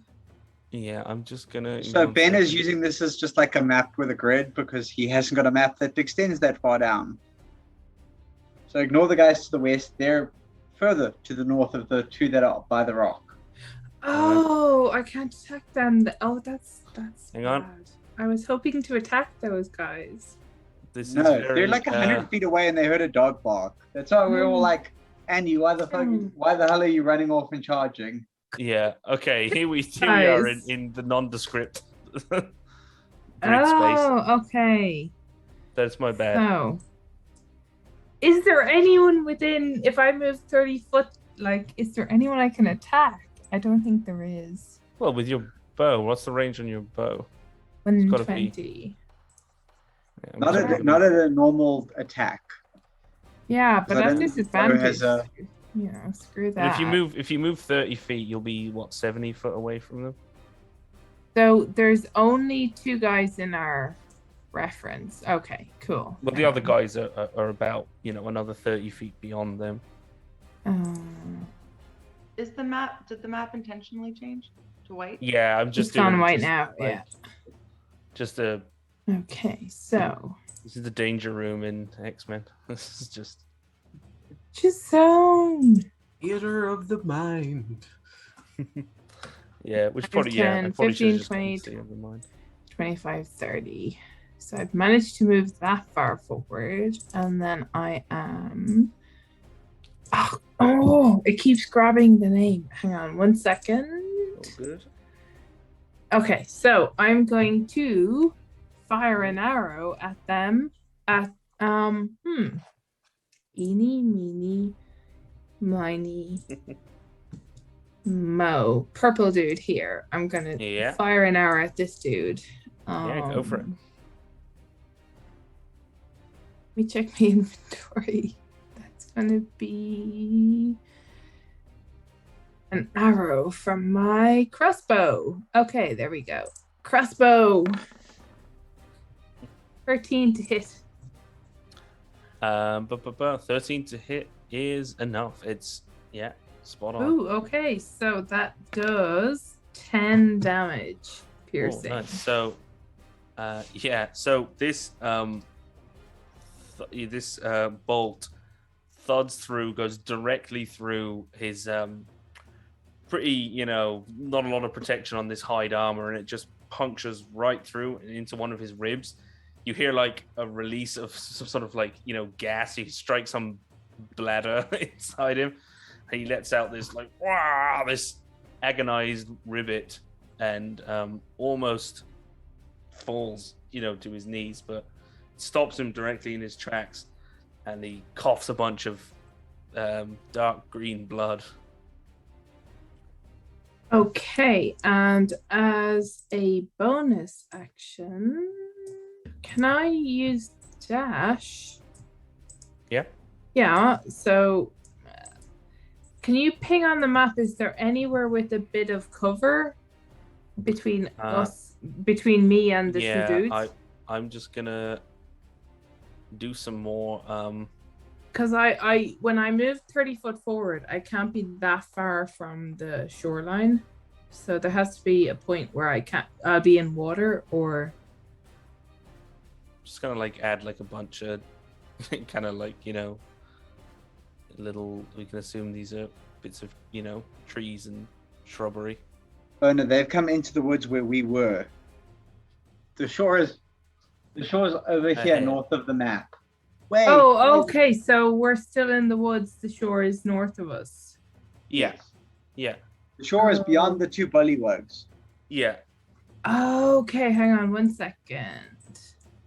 It wouldn't have changed my attack in fairness, but let me just see. What is the map doing? Okay, really? Stop it. I think it might still. No, I was in the same thing. Every time I try to click it moves the map downwards. Is that happening for anyone else? Okay, I'm going to do this manually. 5, 10, 15, 20, 25, 30. She's going to move over to... Oh, ow. I'm going to reload 2020 because it's doing fucked up shit for me, but I'm going to move to here. If you can see that, you want me I hope. Yeah, I can see that. If you can move me to... Oh, thanks, Ben. I'm going to reload 2020 in the meantime. Thanks. And Yeah, that's yeah. that Go is ahead. Andy's go. Sweet. Okay, so Andy has dealt a pretty serious blow to the purple bullfrog man. So, Doral. Okay. I think. Oh lordy, lordy. What happened to the turn order, by the way? It's now empty. Yeah, same here for me. Really? Oh, I can see it. Where? Ben, you broke it. I have absolutely no idea. I can see it. Even after the reload, it's empty for me. Try maybe turning the turn order off and on for us again. Yeah. Joe, are we still on Twitch? Yeah. Can you see the turn order? No. No, and neither can Twitch. Oh, it doesn't matter. I don't know. That's really weird. As long as Ben knows who's next. Yeah, it's weird. It's working. I did on and off. I mean, I can just wipe it and add everyone back manually, or wipe it and everyone roll something and then just correct your initiative. You can see the turn order box. Is it? It's just nothing's filled in. Yeah, the turn order box is there, but I think if Ben, if you know who's in what order, that's all that matters. Yeah. Well. You work away, Doral, and I'll Okay. I can kind of remake it. So I am going to head up north. Let's see, 5, 10. There we go. 20, 25. No, I'm on the turn order. And then I am going to use my action to do the dash action and go 5, 10, 15, 20, 25. I can do 25. That's it. That is, and then actually I'm gonna spend a grit point and do bloody but unbowed and gain some temporary hit points. Just sort of grit my teeth and get ready for whatever I get shot with. Yeah. And that's just 1 second. Okay. Pouch is going. Hang on. Let me start. Hang on. I'll get rid of all these and I'll put it. So we're intentionally playing on a white map. Huh? I'm just telling chat we're intentionally playing on a white map. Yeah, because the other map was confusing Fona. Yeah. So okay, that was Doral. Sorry. I gotta roll that temp hit points up, and I get myself 10 temporary hit points. Okay. That is my turn. Shirley the dog is. Yeah, let's do so. Oh yeah, okay. Nat 20. So the dog got 40 feet. So just let me see. Where's my measuring tool? Dog's gonna die. Calling that now. Where is the ruler gone? That's weird. Yeah, I don't see the ruler tool. I'm gonna add everyone back anyway. 5, 10, 15, 20, 25, 30. Yeah, 40, 45. We're back to basics. We actually have to count squares. 55, 70. 80. So it's just using its action. Ruler tool's there still. It's used its action. Now it just looks like a little saw. Yeah, I am just gonna. Okay, so it just uses its action. It uses its action to dash towards these dudes. And next up is this guy who is like not even really sure like what's happening. He's kind of this purple one. He's almost delirious. He's hanging on, and he just staggers forward 5, 10, 15, 20, and he takes a stab at Shirley. So that is. Although the turn order now away from the dog, you frog. There aren't any tokens. Yeah, I'm gonna add him. I deleted him. I'm gonna add him back in just on the next turn. Like once on Patri is next. So when it's just someone else's turn, I'm just gonna add everyone back in when I have a second. All of us, to make your lives easier, can just actually roll our own and just edit it if we select our tokens. Yeah. So he has gone. Seriously, when it doesn't matter. That's when I roll 22 on initiative.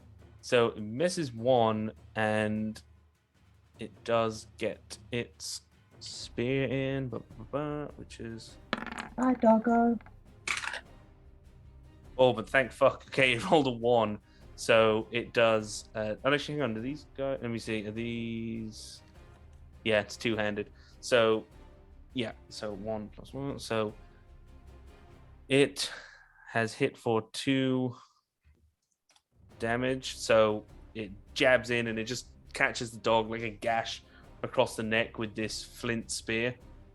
And the dog kind of like gives a yelp as it has been gashed with the spear. So Patri, you're up. I'm just gonna put these turn orders back in. Okay. So I can't move mine, but can we go? I'm gonna move up 25 there. That's where you can't move, is it? Oh, there, I do have control of it. 5, 10, 25. So, and then little Watson comes with me. And Watson's gonna go 30, so 30. And I guess he'll move up. Well, I'm gonna use his dash action to actually get there. Sure. And I'm going to cast Tash's Caustic Brew and use Watson to spew it on them. Okay. Okay. Like that. Sweet. Yeah. So nice in the line. Yeah. 2 nat ones is great. But that's a dex save, right? So.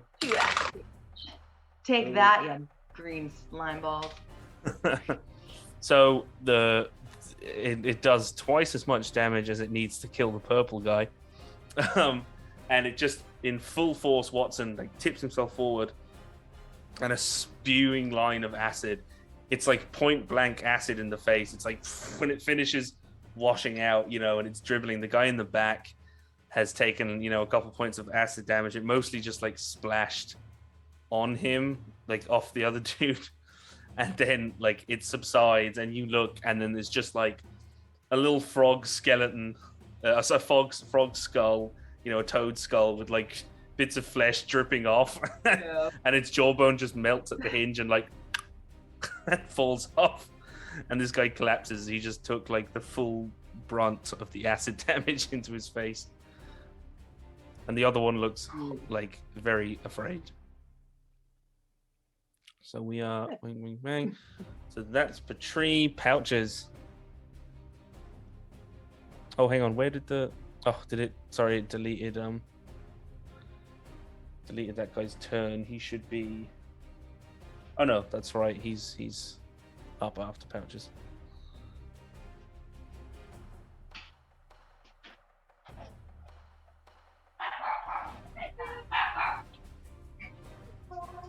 Trying to decide what I'm gonna do. I have to look for parts. Hi. Goodbye.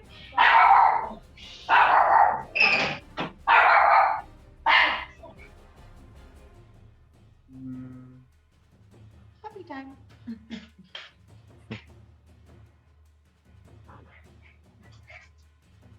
Gonna climb out of my bush.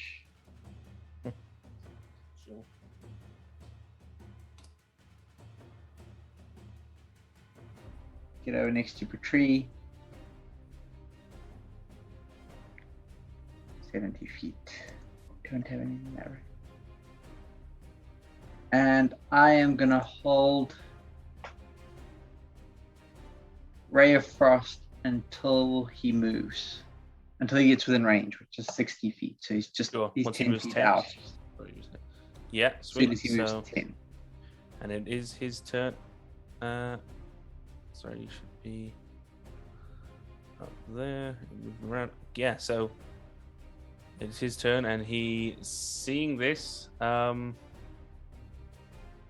he starts turning to run away, and because I don't see. Yeah, he starts calling out and running 5, 10, 15. I can't even run off the map. These goddamn maps. There's not enough goddamn squares. And he starts running away, and he gets 60. Shit, where was he? He's gone. That was 20 feet, I think. So he would be he's another 40 feet off the map. He's 60 foot away from, he's, I need to put a marker down. So I'm just going to leave, like, his token. Where 1, 2, 3. Yeah, I'm just going to leave his token there. That's where he was. He has run in a straight line 60 feet back. Which means it's Andy. So the dude that was fleeing. Yeah, I want to check the range on the crossbows. He's now turning back to run. I've just left his token is just there as this where he was, and he's run in a straight line 60 feet from there. Yeah, so my idea was to move to about there. But if he was there and he went 5, 10, 15, 20, 25, 30, 35, 40. I think he, even as he's retreating, would be within range of my bow.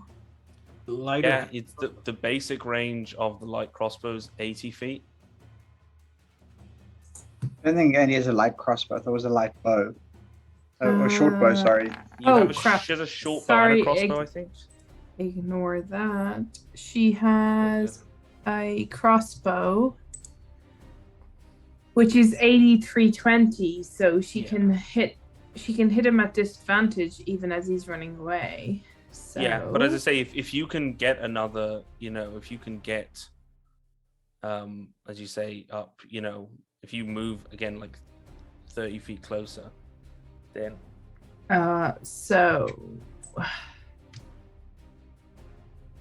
And if I come around that ticket and go, 5. That's my 30 foot of movement. And he was 55 away, and he's ran away. Okay, so he'd be 100. Yeah, it's going to be at disadvantage, but yeah, that's what I'm going to do. So I'm going to go. Hang on 1 second. 5, 10, 25, 30. So I'm going to have moved to there, and then I'm going to hit him with my short bow or my crossbow. But it's going to be at disadvantage. Oh, you know what you could do? You can do the bonus action, steady aim, to get advantage. No, that's Baron. I don't. No. Sorry, you need. No. Every rogue has that. If with the optional rules. Yeah. That you can just, if you don't move on your turn, you can. And since you're up to 320, you could just stay where you are, take a bonus action to cancel out the disadvantage. Oh, but I'll have moved up because I have to get around the trees anyway. So it is at disadvantage. You were here, right? I suppose. Well, I mean, you could try shooting. Yeah, I was behind the tree. He'd have half cover because it's not like that's not all. That's a, the trunk is like the center of it, Yeah. No, I'm gonna have moved out to get a bit of shot, and then I'm gonna go crossbow. Okay. I just feel it's more fair. Yeah, sure. That's what you want to do. Oh, that's a 24 to hit for 18 damage. Is that right? No, I think it's two 18s, I think, to hit. Is it? Yeah, it looks like 2 18s. Right? Why is there a dagger? Oh, sorry. 2 18s to hit. Yeah, so it's an 18 to hit. Mm-hmm. Does that hit? It does hit. They have 13 AC. For 8 piercing. Yeah, and as he runs away. As he runs away, there's he got splashed, like a little bit with the acid, and it seems to have it's sort of softening his skull a little bit as he runs away, and then a bolt is loosed from the crossbow and just thumps into the back of his skull, and he's just sort of getting to the breaking the tree line, and he had been shouting, so the other two, if you were to look through the spyglass, are sort of like now looking like they have to, should they go investigate? And there's a thunk in the back of this bullywug's head as he goes down, and then you hear just from the distance like croaking noises and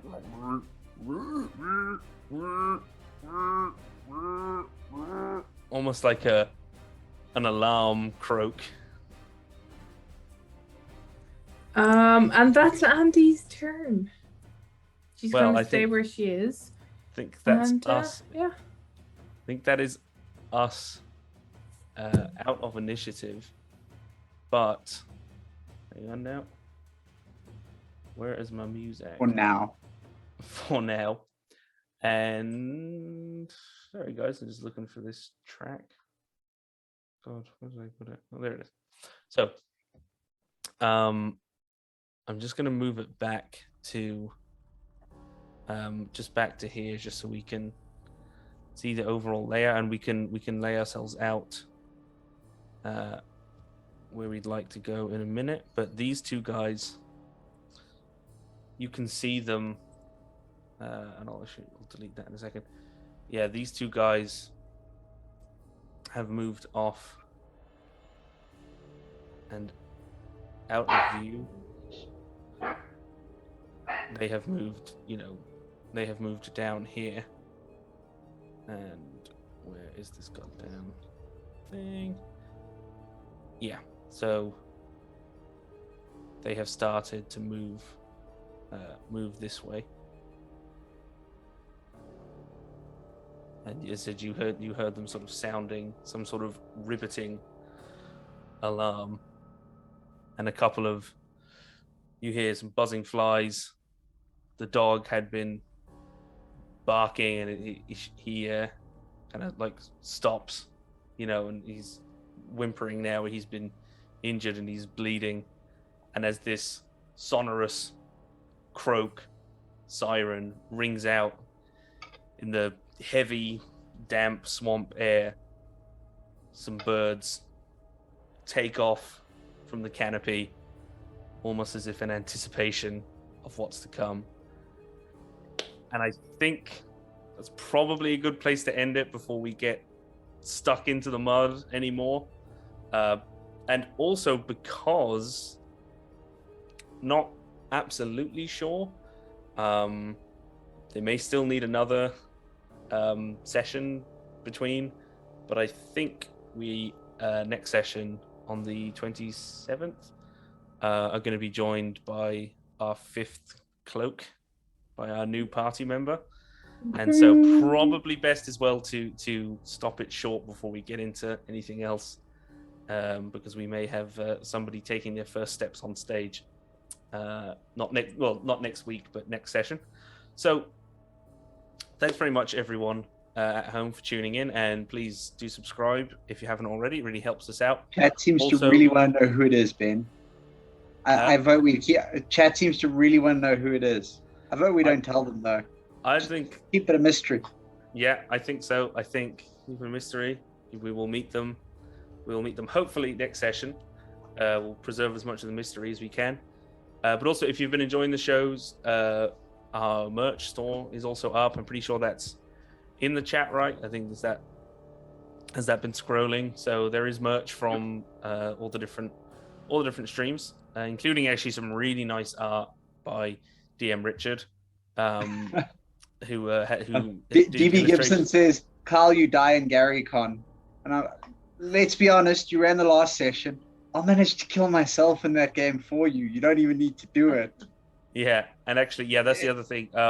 we're still working out all the details, but we're supposed to be we'll be running a couple games at GaryCon this year on the Friday and the Sunday, which is I think the 25th and the 27th.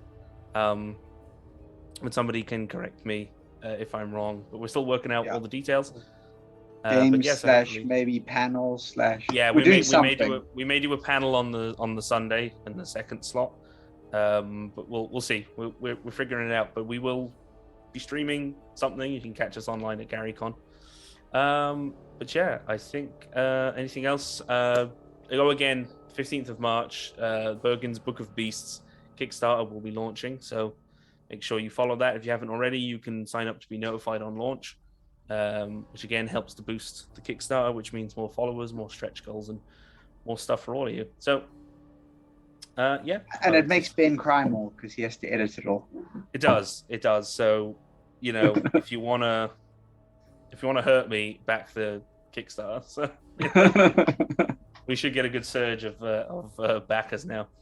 So, so Hate that backing. It's where it's really at. Yeah, exactly.